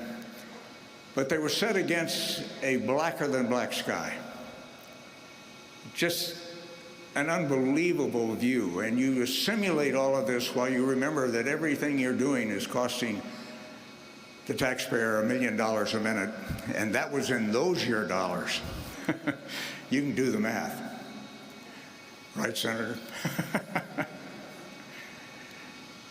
The Earth that you have a view of, and I've seen several on these magnificent videos that have been prepared. The Earth is, when you're in the valley of Taurus Littrow, is hanging over that South Massif that I mentioned. And of course, every once in a while, you have a chance to glance up and look at home. It's only 250,000 miles away. What the heck? But you know that there are thousands of people taking care of you, so you don't worry. I didn't worry about that. That was just no thought at all about worrying about any risk or anything like that that might exist. You try not to do stupid things, but nevertheless, no worry. The kids particularly asked me what walking around in 1/6 gravity is like. Well, if you've ever been on a trampoline, it's like walking on an infinite trampoline, one that never ends. And I've been blessed in my life, and one of the blessings was to spend time in Norway as a Fulbright student. And I learned to cross-country ski while I was there. And that turned out to be a great technique, folks, for walking on the moon. If you want to go any distance or any rate, just practice your cross-country ski. Now, the temperature that we were dealing with varied basically over about 300 to 400 degrees, depending Fahrenheit or centigrade or Fahrenheit, depending on how you do it. And of course, anything the sun was illuminating in the absence of any atmosphere got very hot, including your suit. And we had great cooling. We had water-cooled underwear, by the way, in case you've forgotten. And anything that's in the shade gets very cold. It's exposed to 4 degrees Kelvin, which is the space temperature. And maybe increasingly through my activities, continued activities as a researcher, you're sampling evidence of creation. That's what exploration of the moon and of the Earth, and eventually of the rest of the solar system is all about. We are sampling creation. God is on our side, folks. In this infinitely complex movement of freedom into the solar system, and I'm absolutely convinced he wants us to go farther. Now, he's also on our side, as well as the infinitely equally complex challenge we have in the preservation of freedom here on this planet. And I'm sure Artemis will continue to do what is required and will make God proud of these critical endeavors. And I want to, in advance of his appearance, thank President Trump for the fantastic support that he has given to space exploration and settlement. God bless the United States of America, and it is now my pleasure to introduce Colonel Matt Anderson, the Deputy Administrator of NASA. Thank you, ladies and gentlemen.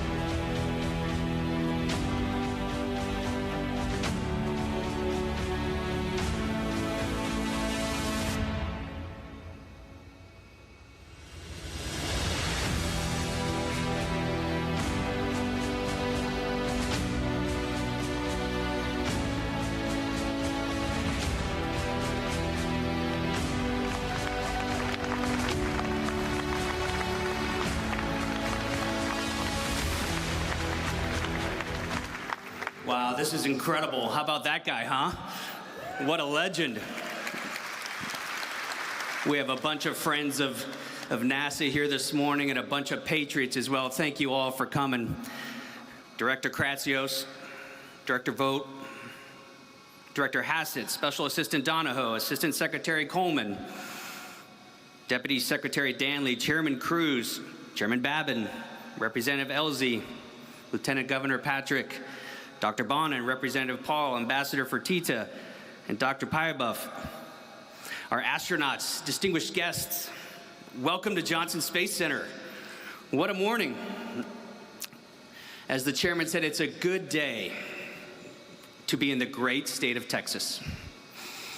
Yeah, let's do it.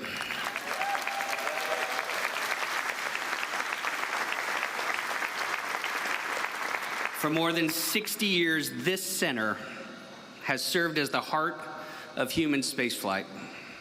The patriots who work here keep America first in space. And I'd like to start by giving them, and frankly, all of our NASA rock stars around the world, a warm round of applause, if you join me.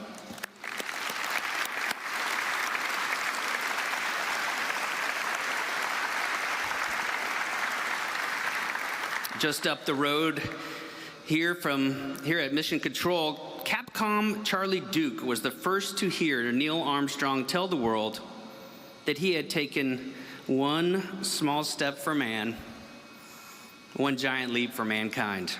And in that same room, we heard Apollo 17 Commander Gene Cernan, the last man on the moon, for now, challenge future generations to forge our destiny of tomorrow with peace and hope for all mankind.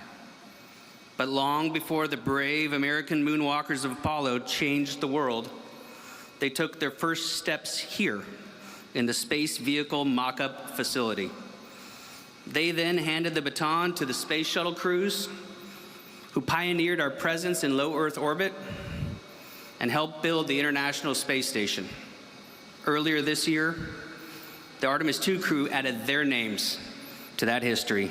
They carried humanity around the world, around the moon for the first time in more than 50 years, demonstrated that America is ready to return and pave the way for those who will follow. In this mock-up of the Orion spacecraft, Reed, Victor, Christina, and Jeremy spent countless hours learning how to live and work inside a spacecraft roughly the size of 2 minivans. Because when you are that far from home, you don't get the luxury to call time out. You rely on your preparation, your crew, and your training. That is what human spaceflight demands. Years of training, sacrifice, trust in your crew, trust in the spacecraft, trust in the team behind you, and ultimately the courage to strap into a rocket, leave this planet behind, and carry out the mission. It's the same courage and dedication we're calling on every astronaut to bring to the missions ahead, because we need it now more than ever.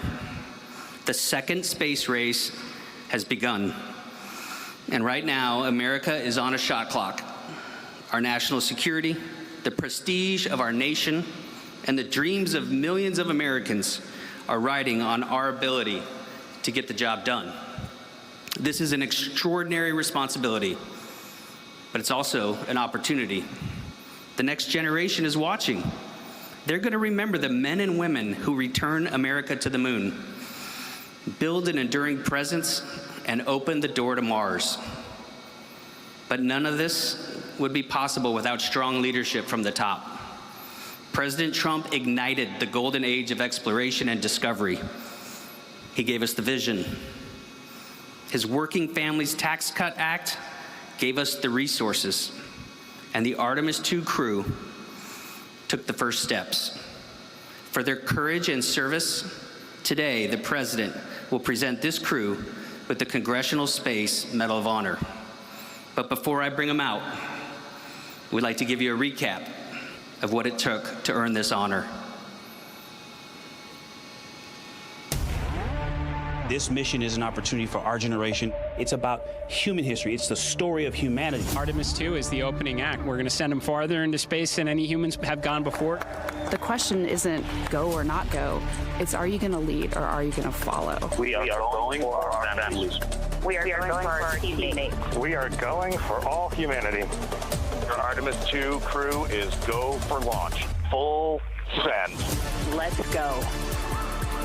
3, 2, 1. Booster ignition.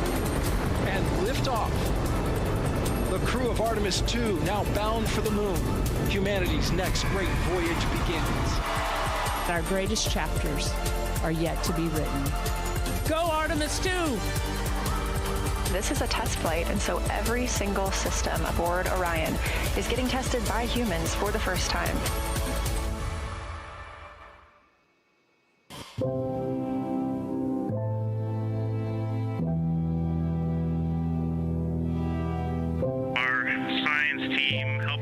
With a couple of craters on the moon that have not been previously named. A number of years ago, we started this journey in our close-knit astronaut family, and we lost a loved one. There's a feature in a really neat place on the moon, and we would like to call it Carol.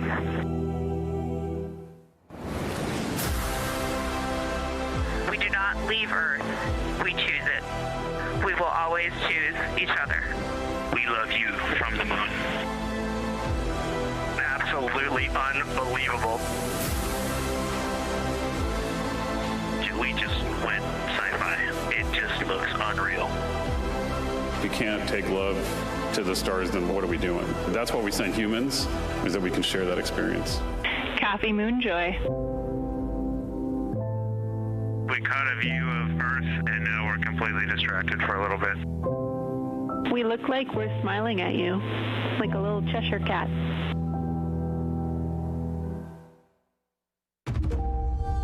We all just had that weird vibe of backing up and we were getting sad. Oh, we feel it too, but we'll be happy to have you back.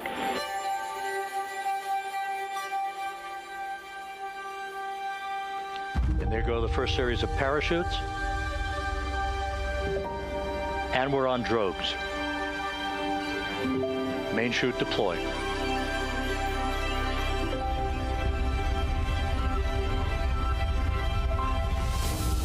Splashdown confirmed at 7:07 p.m. Central Time.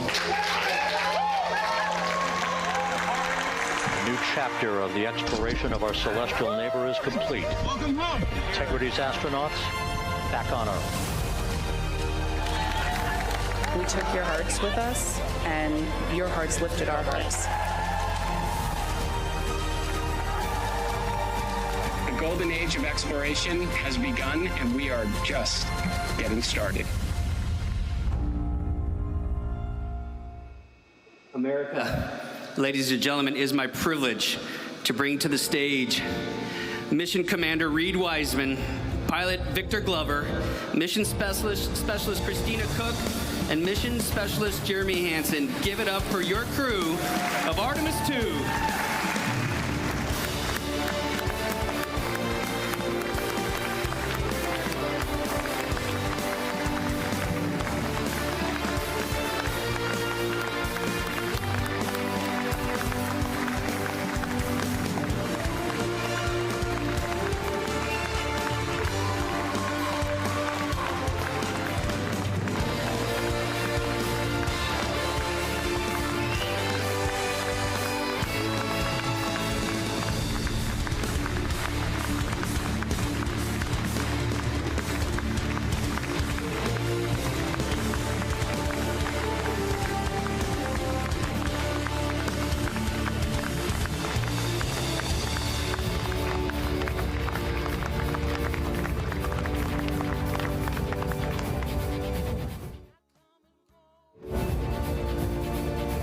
The moon, to me, it's the thing that connects me together with all the other humans in my life. I remember being a little kid lying in bed at night and just looking out at the moon in whatever phase it was in, and I was thinking, man, my friends that live like 20 miles away, they can probably look out and see that same exact moon. And then when I was in the Navy and I would look out at the moon and I'd be halfway around the planet, I would think, man, my brother can see that moon where he is, and he's halfway around the planet from where I am. To me, it's a connection of life on Earth. We can all look up and see that moon, and it's always changing. The moon is never the same 2 days in a row. I love that. My name is Reed Wiseman. I'm the commander of NASA's Artemis II mission around the moon. I grew up in a little town just north of Baltimore, Maryland, about 20 miles north of the city. There was a National Guard base nearby my house, and there were A-10 aircraft that would fly over every now and then. I just would look up at them and be like, man, I want to be up there. I want to go do that. And then my brother went to the Naval Academy, and I would go every year and watch the Blue Angels fly during commencement, and that just started to grow and grow and grow. For a while, I wanted to join the Air Force, and then I realized Navy flies as well, and they fly from ships in the middle of the ocean, and that was it, like, done deal for me. That is exactly what I wanted to do for my career. Flying is freedom to me, especially when you're in a jet aircraft coming off of an aircraft carrier in the middle of the Pacific Ocean. Nearest land is over 1,500 miles away. So when you come off of that aircraft carrier, you are truly just alone with yourself out there. It is a magical experience to be out there all by yourself in an aircraft over the Pacific. It's free.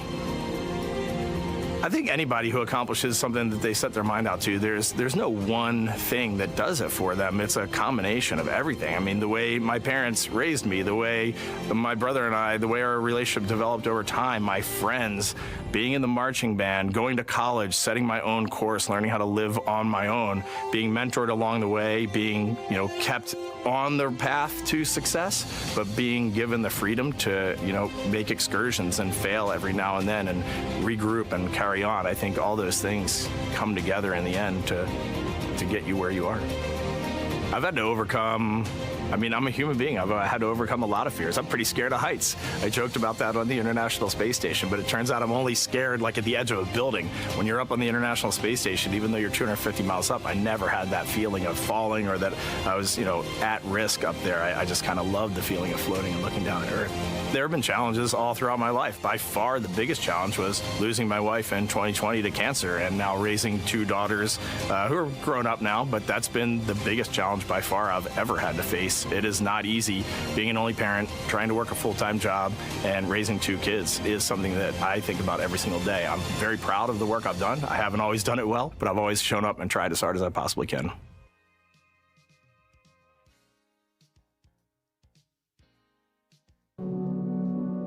I do wonder what it's going to be like when we are really far from Earth and can see it. The sensation of being so far away from everything that you know. I had that sensation on the space station the first time I got to sit in the cupola for a really long time. So I can only imagine what that's going to be like from 200,000 plus miles away. My name is Victor Glover, and I'm the pilot for NASA's Artemis II mission around the moon. When I was in 4th grade, I was 10 years old, and that's when the Challenger accident happened. And it helped me understand how the general public felt about the astronaut corps, right? Like, these are the people that we want to be, and that just gave me an easy thing to strive toward. The biggest fear that I've had to overcome in my life is doubting myself.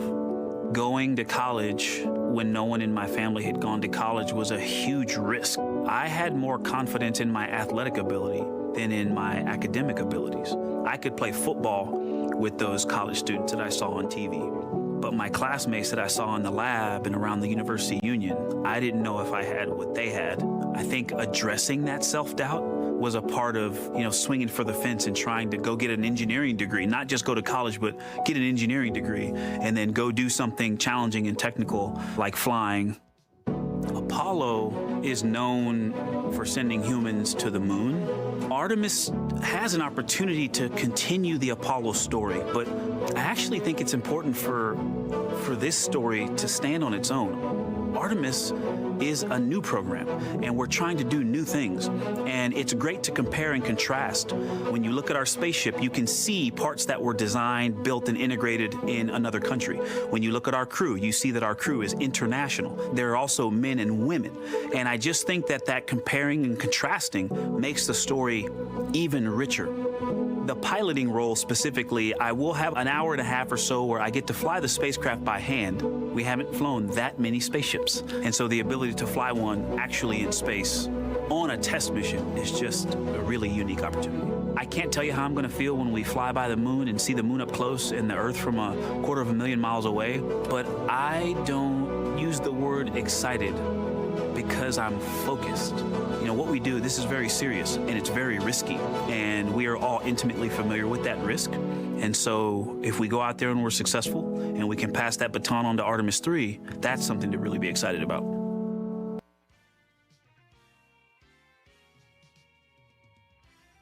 I tell a story, which is one that my dad told me before the Apollo missions when he was just a very little boy.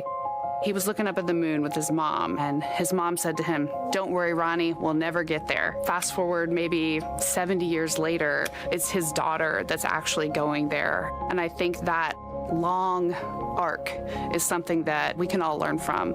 The idea that the seemingly impossible becomes possible if you just believe in it and are willing to work hard and come together to achieve it. My name is Christina Cook, and I'm a mission specialist for NASA's Artemis II mission around the moon. When I look back at my dreams as a kid, I definitely never thought I would actually get here. I was very pragmatic. Even though I'm a dreamer, I knew that the odds were way against me again, so I might as well do something I'm loving in the meantime. I definitely loved science and math in school and, did pretty well in those things, but I also loved being active. I was always outside. I loved things that made me feel small. I loved looking at the night sky, oftentimes between the pine tree branches, or I loved the ocean. North Carolina also has mountains, and when we go there, I just loved the vastness of all of those things. I loved how they made me feel and what they made me think about, and the vastness of the universe and how much out there was to learn. I'm drawn to exploring. I'm drawn to challenges that involve both mental and physical, and I'd much rather be solving problems wearing a whole lot of equipment and in a harsh environment, and that's just something I've carried with me ever since I was a kid. Thinking about the fears or challenges that I've had to overcome, there are just so many. I mean, basically, that has been the journey. I always say to people, do what scares you, and that means I have to follow my own advice. So doing what scares me meant getting on a plane and going to the Antarctic, getting on a plane and going to study abroad in Ghana, applying to become an astronaut, opening the EVA hatch in the airlock and going out of it into the darkness, strapping myself onto a rocket. And so for me, I think that no matter what the challenge, recognizing that if people believe in you and you believe they believe in you, the challenges seem always a little bit easier. To me, the moon, it represents history. It is a witness plate. Everything that's ever happened to the moon is still written on the moon. Every single person has looked at the moon their entire lives. We see the same moon. That's something really special. It's just the epitome of a symbol of something that's in each of our hearts, but that's also represents exploration and reaching.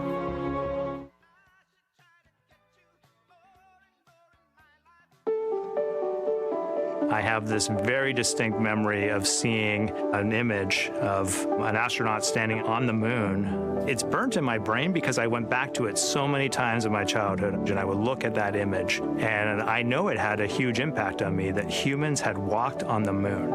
My name is Colonel Jeremy Hansen. I'm an astronaut with the Canadian Space Agency, and I'm a mission specialist on NASA's Artemis II mission around the moon. My elementary school years, I grew up on a farm outside of London, Ontario. I spent as much time as I could with my dad on the farm. I learned the value of hard work, for example. If I wanted to go to work with Dad, it was going to be a long day, and I was going to have to not complain, or I wasn't going to get to go the next day. I had a treehouse. I had a vivid imagination, and I changed my treehouse into a spaceship. I made all these dials and controls. I had circuit breakers for switches that I found in the barn, and I was exploring space in my imagination. The most important thing I did to get to where I wanted to go in life, which was flying fighter jets and eventually becoming an astronaut, is I shared those desires with other people. And it turns out, just like you don't go to the moon on your own, if you could, I would have done it a long time ago in my treehouse as a kid, you have to go as a team. I think the biggest impediment to achieving my goals was, of course, myself. And I think that's a common human experience. There are many times where just little things would get in my way, and my immediate interpretation of that was, well, now that goal's out the window. You know, people must have lifted me back up, and somewhere in the back of my head, that persistence came through. And I think that's a common human experience, to doubt ourselves. I've come to this, I guess, realization that I believe that we all have gifts to contribute, and the goal is to figure out how to use your energy towards adding positively to humanity's existence on this planet. But I love it when humanity sets big goals, like sending humans to the surface of the moon with an eye to eventually going to Mars, because when we do that, we can bring together genius from not just even in one country, but around the world. I've also learned from my indigenous mentors that they refer to the moon as Grandmother Moon. So you've probably heard of Mother Earth. They use Grandmother Moon because Grandmother Moon is responsible for the water in their community, just like the moon moves the water around the planet, affects the tides. And I think that's a really beautiful thing for us as we go back to the moon, to think about all the different cultures around the world and how they view the moon differently. And that's really neat because we all share that same moon in the night sky. This is drawing on the playbook of success from the 1960s. We're bringing it back. This is how you do the near impossible. We're learning and building up to doing something extremely hard. A permanent human presence on the moon may sound like science fiction, but it's already taking shape. The ideas are becoming hardware, the plans are becoming missions, the future is happening now. Being able to see moon-based elements get into the finish line is just awesome. We're taking you behind the scenes to show you how. People are looking up again, believing in big things again. America is returning to the moon to build a moon base. We're going to need to achieve the near impossible.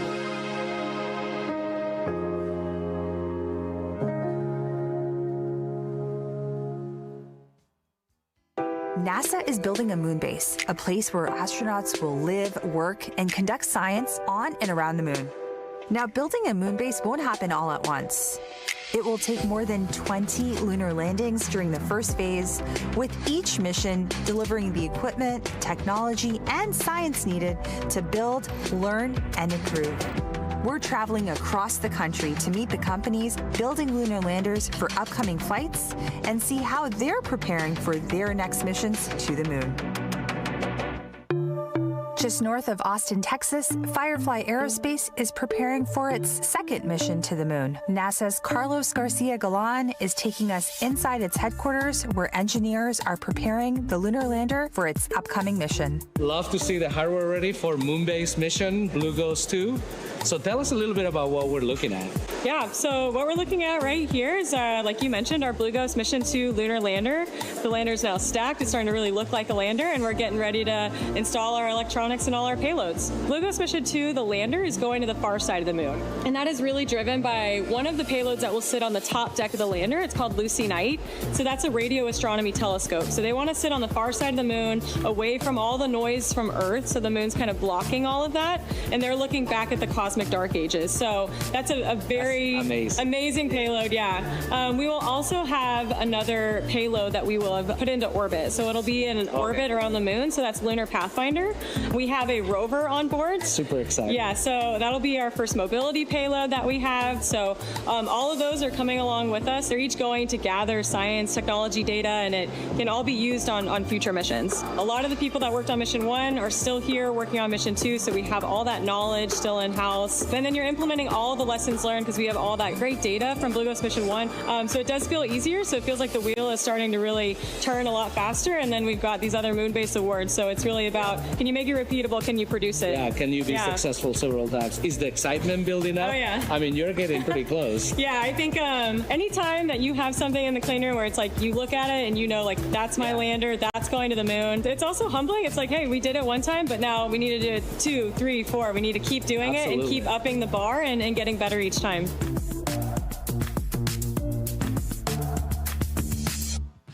Over on the West Coast, NASA's Ryan Steffen is at NASA's Jet Propulsion Laboratory in California, where Voyager Lunar Systems Griffin 1 lander has arrived for environmental testing. This larger lander is an infrastructure class lander. It's not just meant for scientific payloads and instrumentation, but also it's made to basically take equipment in infrastructure level capability and deliver that to the lunar surface. It's also landing in the South Pole, where the terrain is a little bit harsher. It's a little bit more dangerous to land. It requires precision navigation, guidance, and control to land in safe locations. This lander will be taking a total of 10 payloads, the largest of which, the Astrolab Flip rover, is the largest commercial payload to ever be delivered to the lunar South Pole. So we're thousands of miles away from where you guys assembled the spacecraft. Why did you decide to bring this out to Southern California? Jet Propulsion Laboratory has some of the best, most capable environmental testing facilities in the world, and for a lunar lander this size, really what we want to do is test the spacecraft, put it through its paces. Right now, Griffin is fixtured on top of the mass properties fixture, which is the black thing you see in front of it. Basically, we are testing to measure the mass of the vehicle, the total mass, the center of gravity, the moment of inertia, so that we know the exact configuration of the flight vehicle. When we get back, we will finish reviewing a lot of the test data that we've done here, correlating to our models and our pre-test predictions, modifying those based on the feedback that we've got during this testing, and potentially addressing any findings on the ground here while we have the chance before we launch later this year. It'll be exciting. On the East Coast, NASA's Courtney Beglin is at Blue Origin's testing facility in Cape Canaveral, Florida, to see the latest on the Blue Moon Mark 1 lander. Mark 1 serial number 1 is designed to prove out the core technologies for Blue Origin that we will eventually apply to the human landing missions of Artemis. So it's our liquid oxygen, liquid hydrogen systems, it's our precision landing capabilities, it's also our ability to offload large amounts of cargo. I see a lot of people working on this lander. Can you tell us what is left for this lander in order to make it fly? We just completed our thermal vacuum testing at Johnson Space Center in January and February of this year. We then brought the vehicle back. We did a number of tests. We first tested our RF compatibility with the TDRS satellite system, as well as a deep space network. We also have tested how our vehicle reacts during stage separation from the New Glenn vehicle. We've tested the acoustic environment, and soon we'll be testing our cryogenic propellant system. We've just completed our fit checks of our BE-7 main engine, the actual engine that will fly to the moon. That went perfectly, and so we're now closing up these tests, and we'll be ready for New Glenn. As you know, we had the mishap at the pad with New Glenn. The team there is making phenomenal progress. We are working to have serial number 1 ready and stored in a quiescent state for when New Glenn is ready. We expect that launch to occur in Q1 of 2027, and once that's complete, we'll now continue on to serial numbers 2, 3, and 4. We're also carrying NASA payloads, the SCALPS payload, which will allow us to visualize what the exhaust from our BE-7 engine is doing to the surface of the moon, so that will feed forward to heavier landers in the future. We also carry a retroreflector from NASA on this mission. NASA's been a phenomenal partner to us. They've been working hand in hand with us, and that's what's going to allow these 4 serial numbers to come off the assembly line as quickly as they are. In Houston, NASA's Adam Schlesinger is at Intuitive Machines headquarters getting an up-close look at how the Nova C lander is being prepared for its 3rd mission to the moon. So this spacecraft is our Nova C. This is our IM-3 vehicle. As you can see, up on the top is the methane tank. The oxygen tank is below. The engine actually sits right here underneath. This is the engine deck. You can see that we've just put the top deck onto this spacecraft. So we're excited. Within the next month, we're going to be putting the engine in, and we'll be taking it outside for a hot fire test to confirm that the engine is ready to go for launch. Great. And after that test, what's the path look like to get to launch? We bring it back inside here. The payloads sit on panels that go on the outside of this spacecraft. So we bring those panels in, we do integrated testing, and then we do some vibration testing. We send it down to the Cape, and we get ready for launch. This vehicle will have 5 NASA payloads looking at the magnetic anomaly that's at Reiner Gamma on the near side of the moon. So it's a super exciting science mission. We're also doing other science. So we have 6 commercial payloads. We have a payload from the Italian Space Agency, and we have the 5 NASA payloads, doing lots of different types of science. And this is the 3rd IM Eclipse delivery. Can you talk about some of the lessons learned from the previous 2 and how that's being applied to this one? Yeah, absolutely. So on IM-1, which was in 2024, and IM-2, which was in 2025, we learned lessons. We learned things about this spacecraft. We learned how it landed and how we could make it better. And so we're integrating all of those lessons learned into this spacecraft and our future spacecraft, IM-3, 4, 5, and 6, which are all on schedule to extend the moon base capability. These lunar landers will soon deliver the science and technology that will turn the moon base into a reality. But there's even more ahead. The lunar South Pole is one of the harshest environments, with extreme temperatures ranging from minus 334 degrees Fahrenheit to over 130 degrees. This huge swing means the power, communications, and landing systems we build must withstand both intense cold and strong heat. This is no small task, so NASA is teaming up with Northrop Grumman on 3 new technology demonstrations that will be delivered to the lunar surface beginning in Phase 1. The goal is to reuse key power, avionics, and communication systems originally developed for the Gateway program's HALO module. These test missions will give new purpose to existing hardware to help build the infrastructure that Artemis crews and robotic explorers will depend on at the moon base. This is only the beginning. Continue to follow along as we bring you up close and share details about what's on the horizon as we build humanity's moon base together.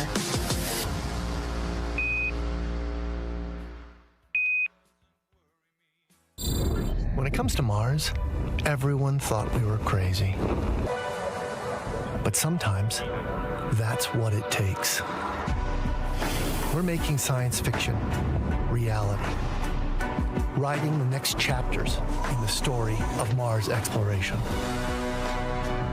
But it doesn't happen overnight. Getting there is never easy. The first powered flight by an aircraft on another planet. It takes courage, creativity, resilience. It takes a legacy of daring, mighty things, of failing. Come on.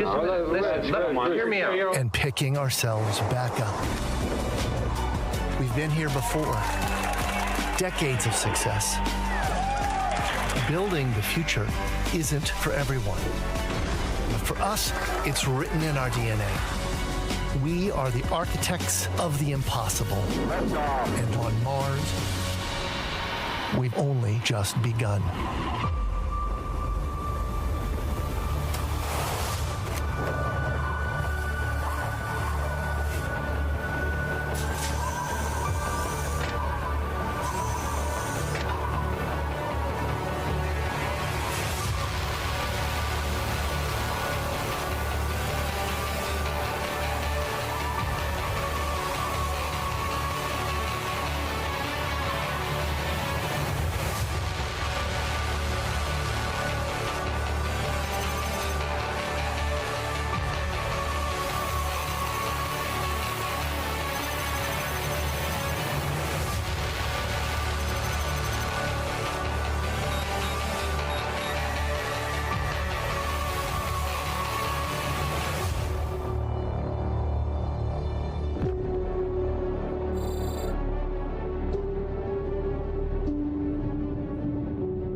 President Trump's administration is all about bringing back the big, bold endeavors that once defined American exceptionalism. One small step for man. And NASA is very much on board. On November 7th, NASA's Kennedy Space Center in Cape Canaveral, Florida, will kick off Max Power, a two-day event showcasing the best of American innovation in air and space, right here on American soil at the historic shuttle landing facility. Max Power will feature space hardware, NASA and DOW aircraft, interactive mission simulators, moon rovers. You're going to have Apollo astronauts there, Artemis astronauts will be there, behind-the-scenes experiences, one hell of an air show, and maybe even a rocket launch or two. As we honor America's 250th birthday, Max Power will help set the stage for the next 250 years of American engineering greatness. Together with our collaborators, this will be an event remembered for generations. You can head to nasa.gov/maxpower to learn more, and I'll see you on the flight line.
All right, any minute from now, the president, of course, participating in the Congressional Space Medal of Honor presentation at the NASA Johnson Space Center in Houston, where he'll also call the International Space Station. We're standing by for that.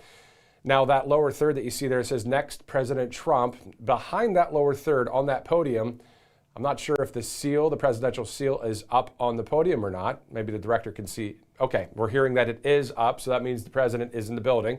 So as soon as we see him take to that stage, of course, we'll take you live right there here on RSBN. While we're standing by, let's go over a few of our sponsors. Of course, without our great sponsorships, we wouldn't be able to bring you to this live coverage. And also, again, as soon as we see the president, we'll cut right to it. Kalshi.com/RSBN is one of the ways to get to Kalshi. You can go to the QR code. You can also download the app if you'd like. And one of the main questions right now that people are either betting, trading, or just checking out polls are a question that is all about the White House press secretary in the sense of who will be the next one. So there's a lot of topics to check out there. Kalshi.com/RSBN. Also, Cove Pure is one of our other great sponsors, and most of us know, there's chlorine in our tap water. We smell it, sometimes, and then we shrug, then we drink it anyway because we've been told it's what keeps our water safe. But what they don't tell you is what chlorine becomes after it's added to your water. And that's why it's so important to filter your water through Cove Pure, because chlorine itself isn't even the biggest problem. We're told that chlorine levels in your water, they're regulated, but what's not regulated are those chemicals that form when chlorine reacts with naturally occurring organic matter from rivers, soil, and plant matter. So we're told when chlorine interacts with those particles, it creates chemical byproducts called THMs. And the government itself calls THMs probable human carcinogens. They have been linked to disruptions of your gut and also linked to cancer. So those pitcher filters that you see at the store, they just won't fix this because, they improve the taste of chlorine by masking it, but THMs require something far more powerful, and that's exactly what Cove Pure is. They have that clear wave reverse osmosis technology certified to remove up to 99.9% of contaminants. So it's not just chlorine or THMs, fluoride, PFAs, pharmaceuticals. Basically, if it isn't water, Cove Pure removes it. And this thing doesn't take up much room at all. You just put it on the kitchen counter, you plug it in, and it's ready to go. Don't have to call someone in to install it. And with a tap of a button, you can get hot, cold, or warm water instantly. And finally, the feedback on Cove Pure from our viewers has been incredible. People have actually told us they can literally taste the difference. Clean water is one of the best investments you can make for you and your family's health. So right now, they're giving RSBN viewers that $250 off. CovePure.com/RSBN. CovePure.com/RSBN, as we are 12 minutes after the hour here live on Right Side Broadcasting Network. As you can see there, awaiting the president. I'm sure he is meeting a ton of people backstage, but as soon as we hear that he is going to the stage, we'll go back live there to Houston, Texas. Now, let's do this. In the meantime, outside of NASA news, since the president's in Texas, President Trump's return to Texas with a record to match the visit. Really, tax relief in workers' pockets, the most secure border in a generation, safer streets, and a surge of private investment in the Lone Star State, creating new American jobs across the state. So we're told President Trump's working families' tax cuts delivered major gains for Texas, protected more than 500,000 jobs. We're talking more than 500,000 jobs. $51 billion in wages, $107 billion in economic activity, and an estimated $1.4 billion in rural health care funding. There's also been a Texas investment boom from companies like Bristol-Myers Squibb and Toyota and other companies. And also we're seeing the crime numbers go down by double-digit percentages there. Violent crime fell 13% from 2024. The southern border also closed. So there's a lot that we're seeing in the state of Texas. All right, so as we know, we're waiting for the president here, and we saw a number of videos earlier of the Artemis 2 crew. Of course, it's now announced that Artemis 3 will be actually landing on the moon next go around. So a lot to be said there in the sense of the next level of space travel too. SpaceX building a $100 billion launch city in the state of Louisiana. That announcement just recently by SpaceX and Elon Musk. So, of course, keeping our finger on the pulse of the space travel and also just in general, NASA. I don't know about you, but I don't know if transportation to space, whether it's just a fun trip to go check it out, or if we actually can go to the moon someday, I don't know. But would you go is the question. I've asked that before a long time ago on a Truth Social poll, and I think it was maybe 60% of you said, no way, not going no matter what. 40% said, hey, sign me up. What I would say right now with the knowledge we have, I'd say I wouldn't go. But hey, if it becomes a part of normal life in the future, we'll see. Maybe I'll try it. I don't know. Anyway, we are, again, standing by for the president here. Well, let's go to some specifics when it comes to something else that we are going to be monitoring over the next couple weeks. It's that September 9th and 10th event that you can see live right here on Right Side Broadcasting Network, the RNC Midterm National Convention. Going to be quite the 2 days of coverage because that Midterm National Convention is a one of a kind. There has not ever been a midterm national convention in the history of our country. Of course, the presidential RNC, right, that kind of thing, DNC, you have all the presidential conventions to get people fired up to get out the vote. Well, this time it's for the midterms. And the midterms are about 68 days away from now. So we're getting closer and closer. We've seen a lot of primary election victories for President Trump's endorsements. And we're seeing some things go on there with the NASA video. So what we're going to do is, just in case this might be an intro video to the president, let's go back to NASA, and we'll come back if it's not. Hands you the baton. You got the controls.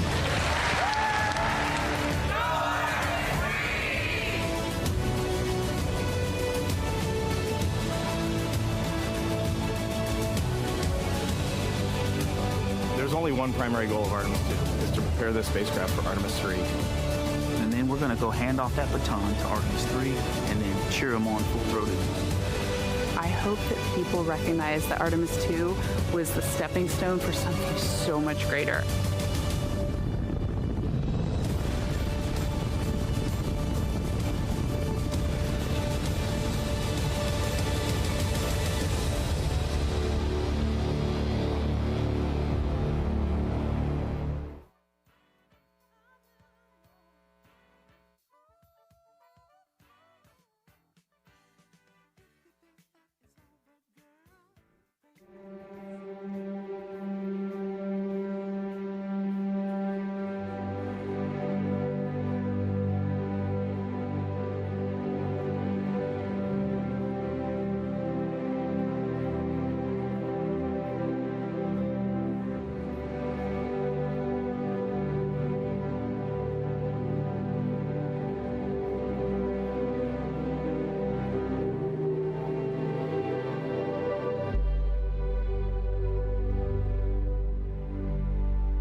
Ladies and gentlemen, please join me in welcoming NASA Administrator Jared Isaacman. Don't stop believing.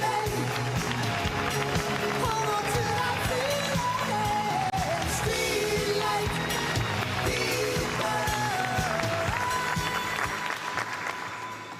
Good morning, everyone. Mr. President, welcome to Johnson Space Center.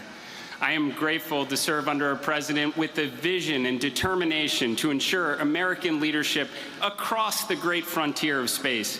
A president with the foresight to see the diplomatic potential and give us the Artemis Accords. We now have 70 nations that have signed. The 71st will sign on Monday. The foresight to see the national security implications and give us the United States Space Force. The foresight to see the scientific, the economic, the inspirational potential and give us Artemis and Moonbase. President Trump knows great nations do great things, and he has given NASA the mandate and the resources to undertake the big, bold endeavors and achieve them. I am so grateful also to Chairman Cruz, Chairman Babin, Director Hassett, Director Kratsios, Director Pulte, and so many others that are also here from Congress for the support and the flexibility to enable the world's greatest space agency to compete in this very real second space race. To the Artemis crew, too, you stand here incredibly deserving of this recognition. Thank you for showing us the moon again, for showing the world your humanity, and for passing your knowledge and the baton to the astronauts who will follow in your very accomplished footsteps. There are no finer humans we could have sent as our ambassadors to the stars. To the NASA workforce representing the absolute best talent across the United States of America, alongside our industry and international partners, you showed the world that when we commit to these hard, these consequential endeavors, there is nothing we are not capable of achieving. And as we take this moment to reflect on what we have accomplished, let us look to where we go from here. Next year, we will launch Artemis 3, and what we learn from that mission will enable the grand return in 2028 when Artemis 4 brings American astronauts back to the surface of the moon. In parallel, we will launch our robotic landers, our rovers, and begin establishing that enduring presence on the lunar surface, the moon base, because this time we are going back to stay. We are not slowing down, Mr. President. This is an energized NASA, determined to do extraordinary things in and out of the atmosphere. We are rebuilding the X-plane fleet, launching more missions of science and discovery in the years ahead. And, sir, in late 2028, SR-1 Freedom will launch, and America will finally get underway on nuclear power in space. And at that moment, we will be one step closer to that next giant leap you called for during your inauguration speech when American astronauts plant the stars and stripes on Mars. Along the way, we will pursue the secrets of the universe, unlock the economic potential of space, ensure our national security in the ultimate high ground, and inspire the next generation to carry the fire of exploration even further. Ladies and gentlemen, we are here with your Artemis II heroes. This is your National Aeronautics and Space Administration. This is your president, the President of the United States of America, Donald J. Trump.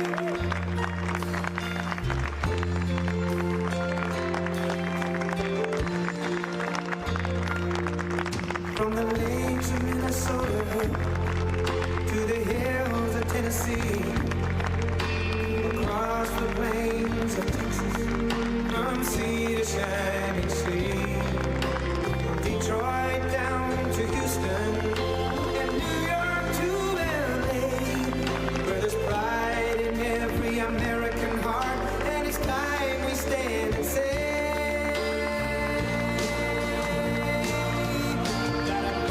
to be an American, where at least I know I'm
thank you very much, and thank you to Jared. He's unbelievable. That man is unbelievable. I want to thank you to the to the men and women of one of the most legendary landmarks anywhere in the world, the Johnson Space Center. Very special place. It's an honor to be here.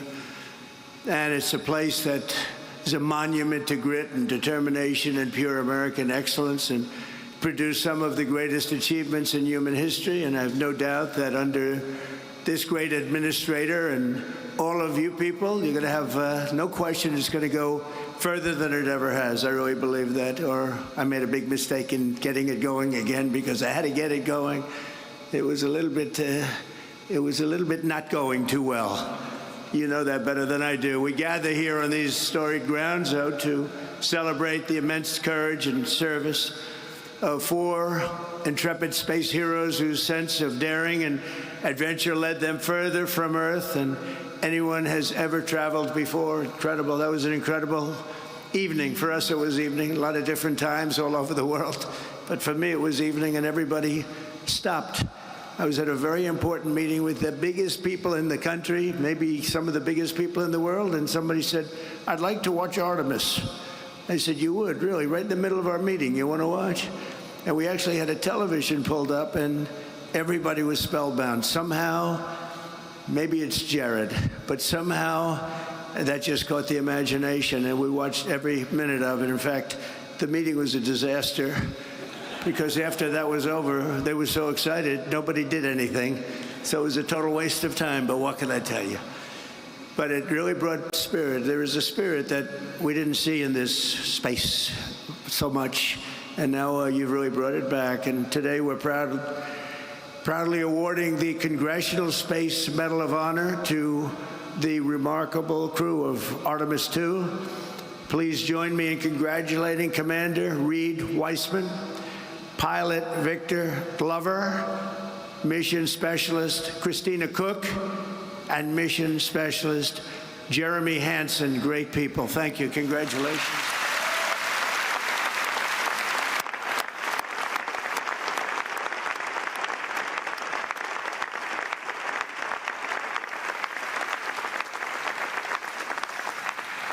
Then I'm going to be presenting them a little something in a couple of minutes. But these astronauts did not do it alone. I want to salute all of the engineers and scientists, launch and landing specialists, everyone at NASA who helped make this mission a great success. I had an uncle who was a great scientist, a great man. He was at MIT for 41 years, Dr. John Trump, and he loved space. He used to tell me about space, all space. He would throw in the word nuclear every once in a while, but he loves space, so I guess we have genetically, I believe in that stuff. I love it. I find it so interesting, so amazing. It's very special. Thanks to also Associate Administrator, Chief Engineer, Amit Shathriya, and that's Artemis II Lead Flight Director, Jeff Radigan, Artemis II Landing and Recovery Director, Lily Villarreal. And thanks as well to friends of NASA. We have Senator Ted Cruz. Where's Ted? Are you here, Ted? Look at this guy. He's a good man. Stand up, Ted. He is a good man. We've had good moments and bad moments together. And I will tell you, he's good and he's smart and he loves what he's doing right here. This is something special, right, Ted? Also, another great warrior and friend of mine, Brian Babin, representative, congressman, does a fantastic job. Thank you, Brian. And Jake Elzy. Jake, thank you. What a group we have here, huh? Lieutenant Governor, a friend of mine. I mean, I shouldn't get political, so I won't, but I will tell you, from 2015, everyone thinks I ran in 2016. I actually announced in 2015. Lieutenant Governor Dan Patrick called up. He said, "I want to be the chairman of your campaign in Texas," and you've never left, right? And we won it in record votes. Nobody came close. And I just want to thank you for that. You were a fantastic chairman. We didn't even have to speak too much. It was sort of good. And that's what we have to do in a little while in the election coming up. So important. Texas Controller Don Huffines. Congratulations, Don. That was a great win you had. Congratulations. We watched that very closely. Great job.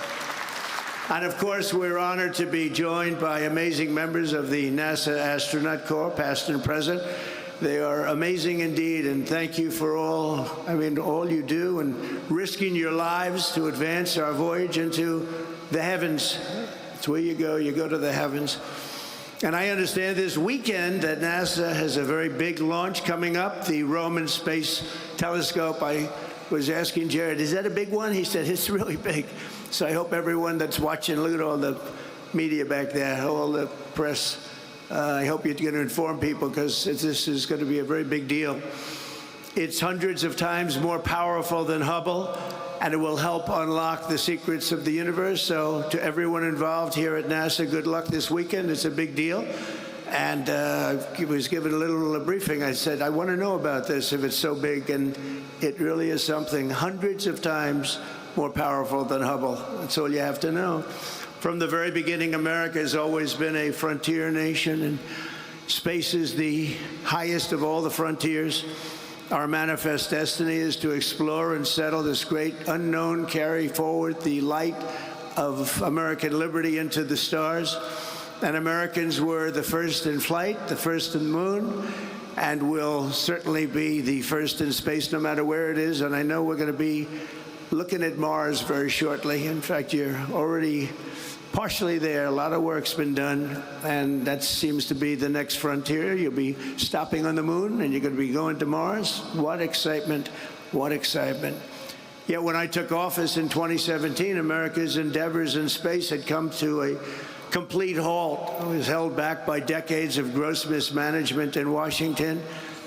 You had Peter, well, maybe they didn't like it, maybe they didn't like the concept, I don't know, but it was certainly not anything. It was very embarrassing, actually, what had happened. Not only had the United States lost its ability to send our astronauts to the moon, but under a number of administrations, I have to tell you, but in particular the Obama administration, we even lost our ability to send astronauts into orbit at all. We had no ability in space whatsoever. We totally lost it with everything we spent, with all of the talent and all of the genius and all of the money. We had nothing.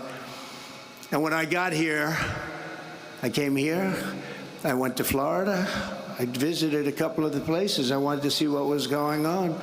NASA was closed, absolutely closed. There was almost nobody there. It was like an empty building, not a good look. And I went down, I looked at Kennedy Space Center in Florida in particular. I saw something that you rarely see. They had grass growing out of the cracks in the runway. You had a runway that was all broken up. It was all bad. I know all about that from being very good at construction. You had the cracks in the runway. We had grass growing out of the cracks. It's almost hard to do. And I said, boy, this is sad. It was very sad. That's where we started. Yet, as the world can see today under the Trump administration, we have brought back America's space program and came out of the dark age, and it's now into the golden age. This is the golden age of America, and this is a big part of it.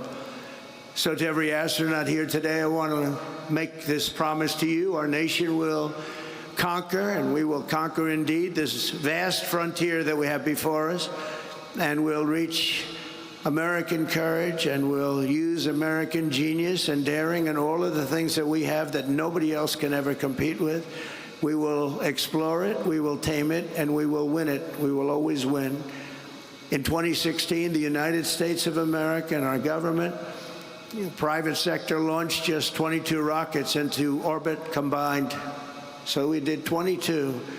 And last year we conducted nearly 200 orbital launches, and that number will continue to grow very, very rapidly. As you probably know, you know every one of them that's getting ready. There are a lot of them. By embracing competition in the private sector, we freed up NASA to focus on what it does best, leading the cutting edge of exploration and human space flight. In my first term, I signed the orders creating the Artemis program and officially directed NASA to return American astronauts to the moon and then push onward to Mars, and that's exactly what we're doing. And we had a little interlude of 4 years, but somehow it was limping along. It was okay. It was limping along, and now I'm back. And we're doing more than limping. We don't limp. 8 years later, these dreams are really coming through at a level that nobody ever imagined. Nobody imagined what is happening now. And even more importantly, what space has done for our military in terms of offensive and defensive capability is incredible.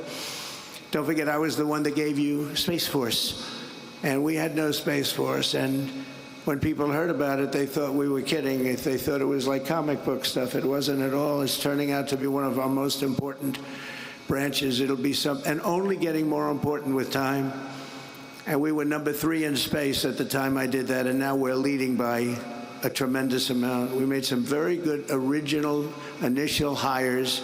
We put some people in charge that were really outstanding, and they did it right from the beginning. On July 4th of this year, I presented a veteran of the last mission to the moon, Apollo 17 astronaut Jack Schmitt, with a very special American flag that flew over the United States Capitol on our nation's 250th birthday. Very, very special flag. And it's here today, right next to me, and Jack is here also. Where's Jack? Where's Jack? Number 1, where's Jack? And number 2, where's the flag? Anybody letting me know? Jack, you look good. I know the flag looks good. Where's the flag? Oh, it's over there. It's hidden behind a lot of rockets. Thank you, Jack. Very good. I was wondering, I'm saying, am I supposed to be introducing a flag that I can't see? It's invisible. Great job, by the way. Great guy. Still a good-looking guy. You were always a good-looking guy. Now, I think you're better with the white hair, if you want to know the truth. You look better than you did 20 years ago. Before the end of my term, American astronauts will return to the lunar surface, and we're looking forward to that. We'll do it, and we're then going to the next step. And when we do, they'll plant this very important flag to mark the site of the first permanent American settlement on the moon. They're going to have a settlement. They're building a settlement up in the moon. And we're not going to stop there, because under Administrator Isaacman, and I have to tell you, with Jared, everybody wanted him. You know that, Ted? Everybody. I got calls from you, but I got calls from Democrats. Can you believe it? I won't say anything bad about them. I'm not going to change their term or their name, but Democrats, DEM, and they called and they said he's fantastic, which set him back a lot, because when I got so many calls from Democrats, they said, is that good or bad? But I got a lot of calls from Republicans and Democrats, something that doesn't happen very often. And the people just said he's just the best. There was no competition. There was actually no competition, and I made it, and he's turned out to be better than we even thought possible, right? Even better. So we're lucky to have Jared. But NASA has already begun to work on the first ever nuclear-powered interplanetary spacecraft, which will launch in 2028 on a mission to Mars. It's coming so incredible. They have to go nuclear because they have essentially unlimited fuel. You don't have to fill up the tanks every so many miles, right? It's incredible. This ship will be among the first of what will ultimately be a massive American star fleet, making space travel almost as common as ocean travel today and bringing our military to a new level of excellence. Again, so much of this has to do with our military. I don't know if I'd be as enthused about it, but what it's done to our offensive and defensive capability is incredible. So we're doing this, but we're also, when you think of space and when you think of what we're doing here, the military is a very big factor. We're at levels that nobody ever thought would ever happen. And you see how well we fight. We fight very well. We're getting so much of our information from Space Force, as an example. Makes us a much better military. You look at Venezuela, what happened there. One day, actually to be exact, it was 48 minutes. And so much of that information came from space. And all the attacks are, you look at our blockade, which is incredible. It's so successful. Being helped by space, Ted, being helped by space. So who would think? But it's so important, and that's a big component of what you're doing out here. And these are ambitious goals, but as I said in my inaugural address last year, ambition is the lifeblood of a truly great nation. If you don't have ambition, you're not going to have a great nation. When Americans are determined, nothing can hold us back. In the end, American dominance in this domain is not a choice. It's an economic and national security necessity. A nation cannot be first on Earth if we're going to be second in space. Just not going to happen. Somehow it just doesn't work that way. It makes sense. I was going to say, does it make sense? Yeah, I guess it does when you think about it, right, Brian? For this reason, in my first term, I created the 6th branch, United States Armed Forces, Space Force. And today I have another historic announcement to make. This is something that's so exciting for me, given the rapid growth of the Space Force and the commercial space industry and the expansion of our ambitions to the moon and far beyond the moon. Far beyond the moon will someday be thought of a close location, like in the old days, the subway, the first stop. The moon will be a close location. But it's clear that we will need to educate and train an entire generation of skilled service members, engineers, and civil operators and everything else to do what we have to do and what we're right now doing the best and will continue, and I think by leaps and bounds. And that's why in a few moments I will sign an executive order to begin the process of creating a new national academy. It's called the U.S. Space Academy. That's a big deal. So you think of West Point, and you think of Annapolis, and you think of the Air Force Academy, and you think of the Coast Guard Academy. Is great. They're all great. But we're going to have now a Space Force. We're going to have an academy for what the people in this room love the most. That's exciting. That's really exciting. And I'm going to be choosing a location very shortly. I know where some people want it that are in this audience. Some people come down, like this one guy over there, he's lobbying me, say, leave me alone. Just leave me alone. I'm not sure he's going to get it. I don't know if he's going to get it. But everybody wants it because it's the hot thing. Space is the hot thing. I tell you, Ted Cruz and Brian, you guys are in there working too, I have to tell you. Just leave me alone, Ted, please. Leave me alone. But it'll serve both the United States Space Force as well as NASA and the civilian spaceflight industry, and it'll attract, train, and graduate the very best of our nation. And our nation really has to offer. And this is going to be, I said, I'll do it, but it's got to be top line. It's got to be the equivalent of the others, which are great. You know, they're among the hardest schools to get into. You know, you talk about the Ivy League schools. It's tougher to get into West Point, Annapolis, the Air Force Academy. Coast Guard, too. You know, we can't forget that. But so tough. All of them, among the hardest schools to get into, and they're great, and they're great scholars, great everything going to that. You sort of have to have a lot of everything, not a little, but a lot of everything. But I said this has to be comparable to that. You know, we don't want to do it in any other way, and it's going to be, even architecturally, it's going to be beautiful. It's going to be the top. It's going to be as good as it can get. You know, doing a bad building doesn't cost a lot less than doing a great building. I've always said it. Doing great architecture, doing something really great that's also practical. It doesn't cost much more than doing some of the bad stuff that you see all over the place, but we're going to make this so good and so exciting. But first we have to honor the heroes who are inspiring the next generation of astronauts and pioneers and the people behind me. These people, I looked at them coming before I came up. I said, that's a good-looking group of people. I don't like speaking with those people behind me, to be honest. They look too good. But they're great people. They're great, great people. But the Congressional Space Medal of Honor, that's exactly what it says. This is a very rare thing. It's for courageous people, brilliant people, bestowed on astronauts who have distinguished themselves with exceptional service to the nation and all of mankind. Only 30 extraordinary men and women, long period of time, too, in the history of our country have received this extremely rare and distinguished honor. Real legends like Neil Armstrong, John Glenn, Alan Shepard, and the immortal heroes of Apollo 1 Today we add 4 new names to this elite roster of fearless explorers. That's really what they are when you think of it, fearless explorers that are very smart.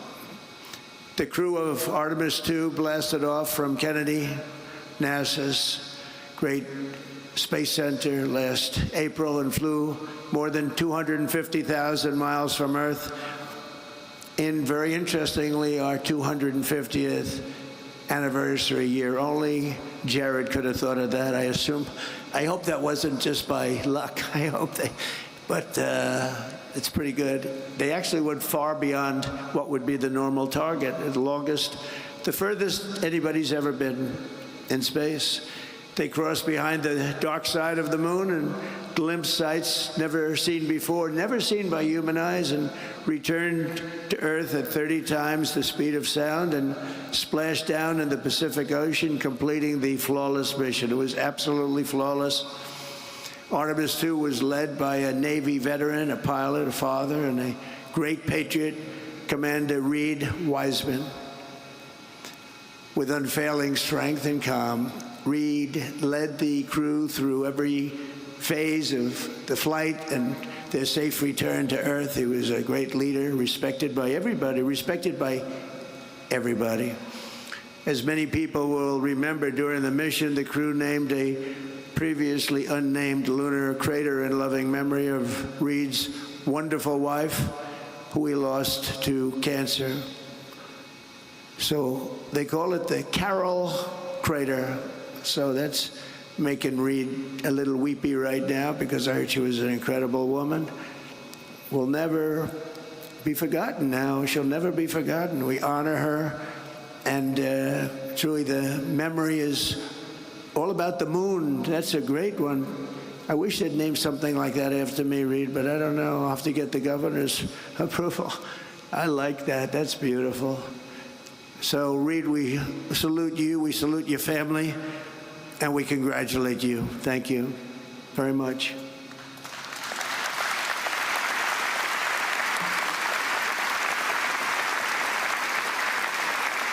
And today we also honor a distinguished naval aviator with an outstanding record as a test pilot. He served in 24 combat missions for our country before taking on the most dangerous mission of all, Pilot Victor Glover. Victor led guidance, navigation, and control operations with perfect skill and absolute total precision. And you have to have great precision or things will not go well. And he did it with the heart and the faith that brought out the best in this incredible team before the spacecraft passed behind the moon and lost communication. And they did. I was watching. There was absolutely none. I said, what's going on? But they lost total communication with Earth for a fairly extended period of time. Victor turned to prayer and reminded us all of God's love for all of his children. And Victor, thank you very much and congratulations. It's incredible. Great story. We also, thank you.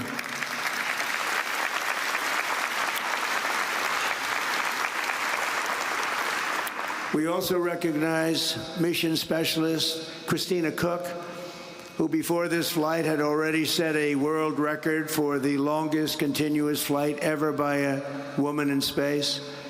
On Artemis II, Christina led major science and observation tasks, making vital contributions to future missions and the advance of human knowledge. Christina tells young people, do what scares you. It's an interesting statement. I don't know about that, Christina. I don't know about that, Christina. But that's the attitude that you have to have. You want to do this. And that is the attitude that she has, and I think that everybody standing behind me has, frankly. The further she went, the stronger she got. She was really amazing, they say, on the trip. She was just amazing. So, Christina, thank you very much. We appreciate it. Great job.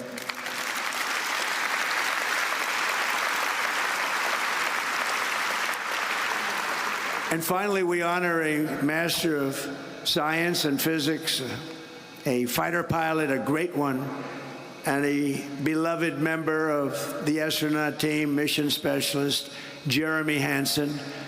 On Artemis II, Jeremy became the first non-American in history to travel beyond low Earth orbit. He documented lunar terrain while contributing enormously to space science and physics research.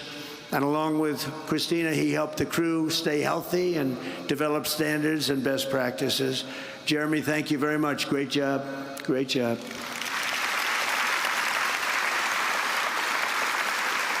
So with unmatched bravery and unwavering faith, these four extraordinary astronauts renewed the legacy of the pioneers and explorers who charted the world's oceans, climbed its highest summits, and tamed the American West. Great people, great men and women, incredible. That spirit is written into the soul of our nation, and in the daring deeds of these heroes, we're reminded that for America, no aim is too high, no journey is too far, no challenge is too tough. In this country, we're limited only by the size of our aspirations and the scale of our dreams. We have the American dream, and the American dream is back. I think the American dream is back, stronger than ever before. We're doing great. This country is doing great right now. Never did anything like it. 81 stock market highs in 1.5 years, never been anything like it, including they broke it again yesterday for the 81st time. And $19.2 trillion is being invested in our country from outside countries and interests and people. And we've never seen it. That's why I call it the golden age. It's an exciting time. Tomorrow's going to be very exciting. And today, thanks to the crew of Artemis II, those dreams are closer than ever before, and we're on the cusp of an adventure and something that's so special. People have really not imagined anything. It's really, civilization is into the stars. The stars are up there and they're beautiful, and you're right next to them. You have the courage to be right next to them. Few people do, but you're leading the way. It's great, great bravery. I want to thank again Reed, Victor, Christina, and Jeremy, very special people. And now I will sign the executive order creating the U.S. Space Academy, and then we will do the honors. Thank you very much, everybody. Great honor.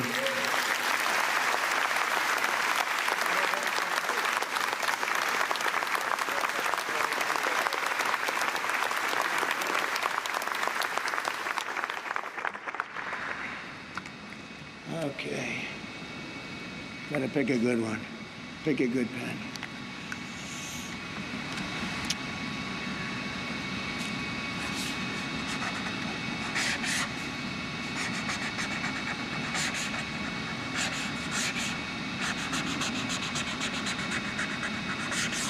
That's a good one.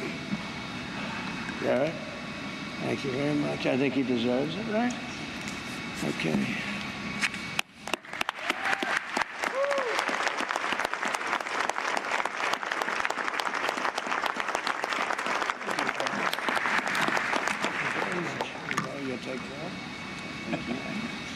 Take these around. We'll give them out to some of the people. We'll do that, sir. We'll go over here.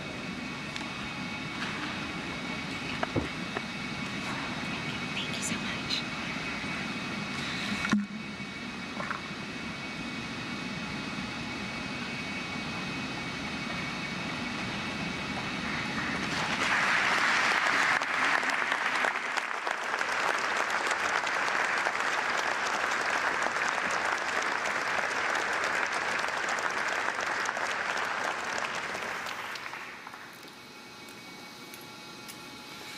Ladies and gentlemen, the President will now present awards to the crew of Artemis II. As mission specialist on Artemis II, Jeremy Hansen demonstrated exceptionally meritorious contributions by executing spacecraft communications, navigation procedures, and pre-launch verification activities, including pressure suit regulator checks and Orion systems configuration. Throughout the lunar flyby sequence, he led and executed detailed observation protocols, capturing and documenting lunar topography, eclipse phenomena, and solar coronal behavior while directing real-time scientific data collection for geology and heliophysics research.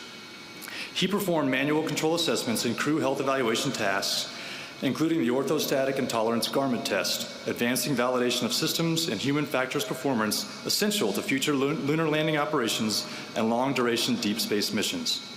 During the mission, he was integral to the crew surpassing the Apollo 13 distance record and reaching approximately 252,760 miles from Earth, farther than any humans in history.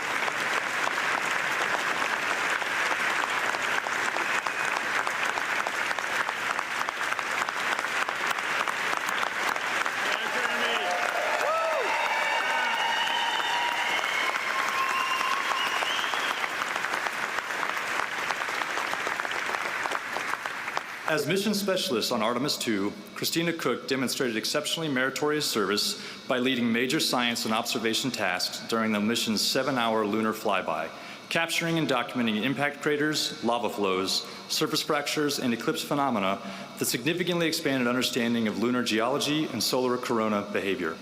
She configured and oversaw Orion's cabin for flyby operations, including sensor alignment and systems readiness, and executed target Earth-Moon imaging sequences conducted from Orion's optical windows and solar array cameras. Her execution of in-orbit procedures, including participation in the orthostatic intolerance garment test, evaluating human physiological response during return to Earth's gravity, produced critical data that advanced crew health standards on future deep space missions. During the mission, she was integral to the crew surpassing the Apollo 13 distance record and reaching approximately 252,760 miles from Earth, farther than any humans in history.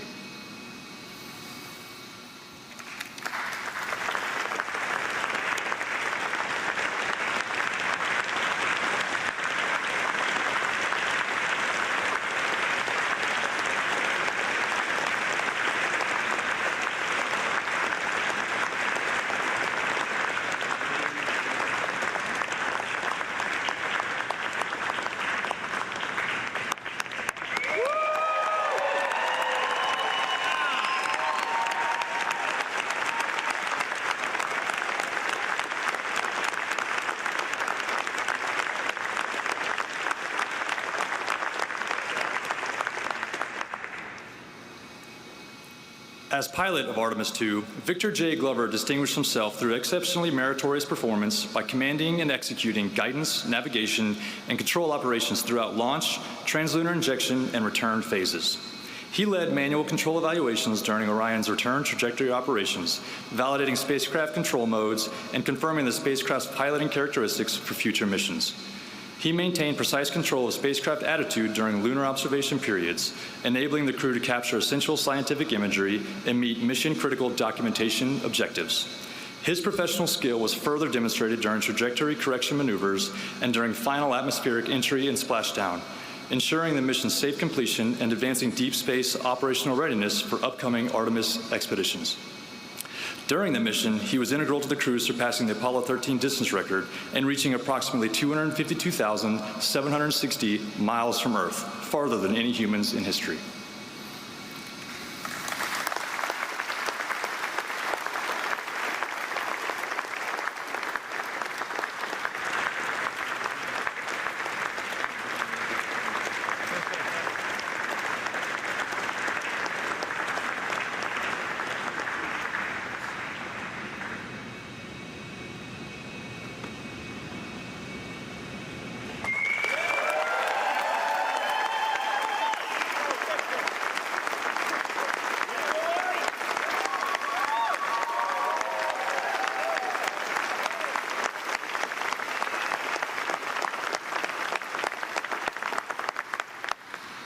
As commander of Artemis II, Reed Wiseman exhibited exceptionally meritorious leadership in executing the first crewed lunar mission in more than 50 years, commanding and leading the crew through critical pre-launch validations, including SLS RS-25 engine readiness and Orion spacecraft power-up and suit integrity checks.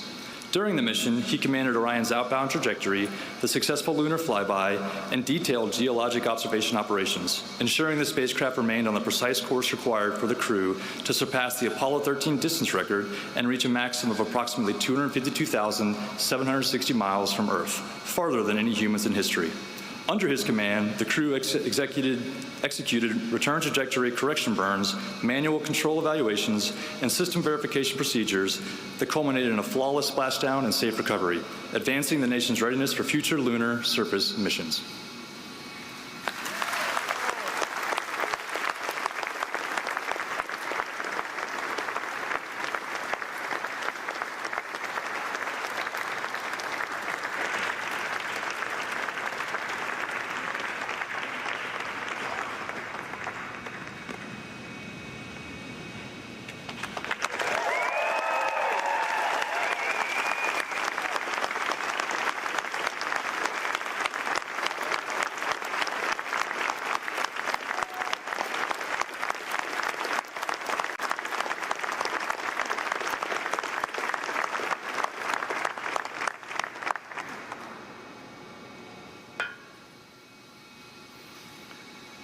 Victor, Christina, Jeremy, what an honor to do this with you three.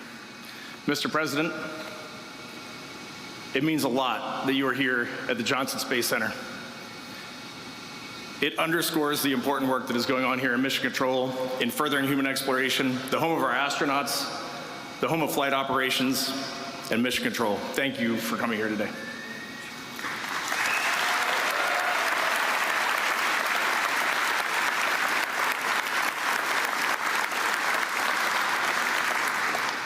This is awesome. On April 1st, on the launch pad, when we were getting ready to ride this magnificent rocket, the crew said three things. Victor Glover said, "We are going for our families." Many of you are here today. Thank you so much for supporting us. Christina Cook said, "We're going for our teammates." Mr. President, when we were backstage and we heard you mentioning some of those names of those people who sent us on this mission and brought us back safely, that was warming our hearts. Thank you for honoring those people. And then Jeremy said, "We're going for all humanity." When we went around the far side of the moon, which has now been rounded up to 252,760 miles, we'll take it, keep rounding it up. We got to talk to you. You gave us a call. And the one thing that really sticks out to us is you said how proud you are and how proud our nation is of the job that we had just accomplished. And for us, that is what we set out to do. We wanted to inspire this nation and inspire the world, and for us, that showed us we were on the right track, so thank you for that call. We wear these 4 medals, and we are going to wear them with pride, but please know, it is not pride for ourselves that we feel, and I truly mean that. It is pride for the grit that our families had when we left this planet. It is pride for that team, this NASA team, that sent us on this mission, and it is pride for the international community that stood alongside us, got this vehicle ready, operated it, and cheered us on. So thank you for bestowing this honor on us. And in closing, how cool it is to be an astronaut here in Houston and to see our entire astronaut corps standing here supporting us. And behind me, you have the Artemis 3 crew, Randy, Luca, Frank, and Dr. Andre Douglas. And we are so excited to see where Artemis 3 goes and where the rest of this office goes, thanks to your vision and Administrator Isaacson's leadership. Thank you all.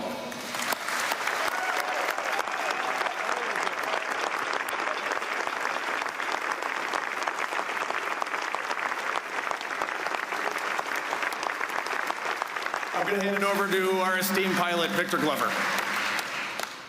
Mr. President, when we were in your office and you were so gracious to us, lavishing us with gifts and so much of your time, we had mentioned getting you one of these blue flight jackets.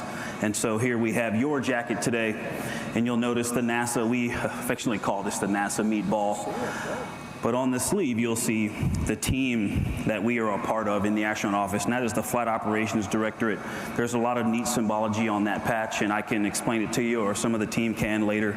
Underneath that, you have the Artemis II mission patch, which we told you a little bit about, and then you've got 45 and 47 patches, which represent that vision that Reed was talking about earlier. And so we are people of our word, and it is great to be able to give this to you in front of everyone. Thank you, sir.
The president participating in the Congressional Space Medal of Honor presentation at the NASA Johnson Space Center in Houston, where he will soon call the International Space Station.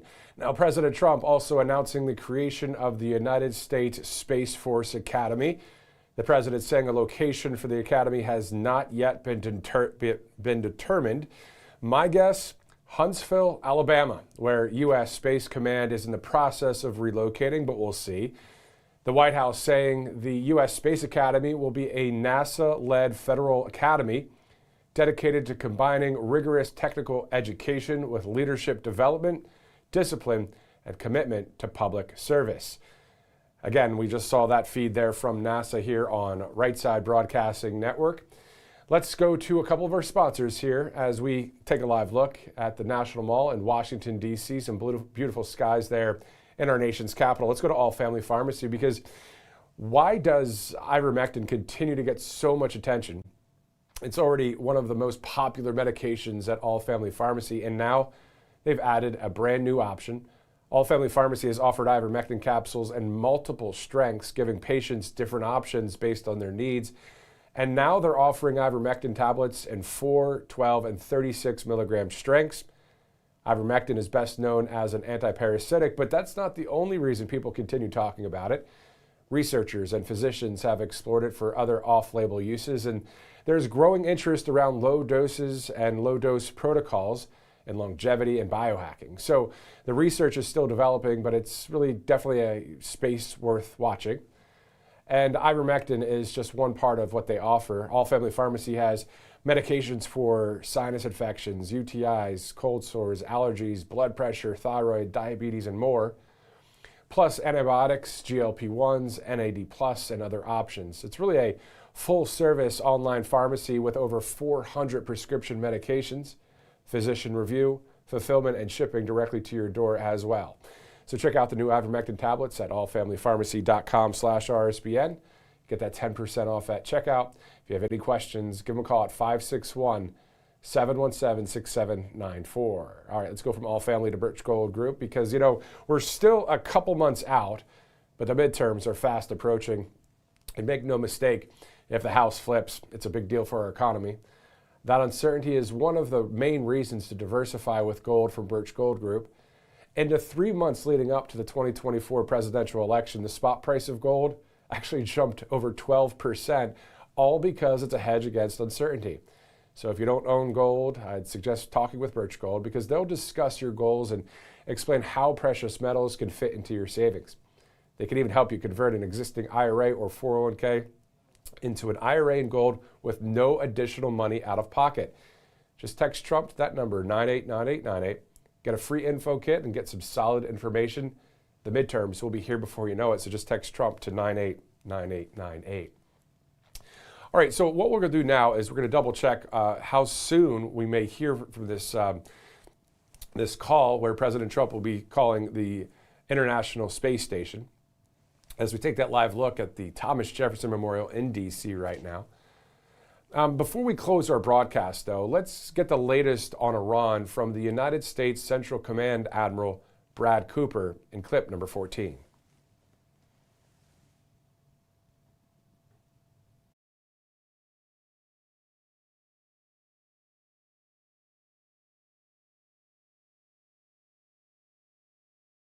Hi, I'm Admiral Brad Cooper, Commander of U.S. Central Command, here with an operational update on 2 ongoing missions in the Middle East.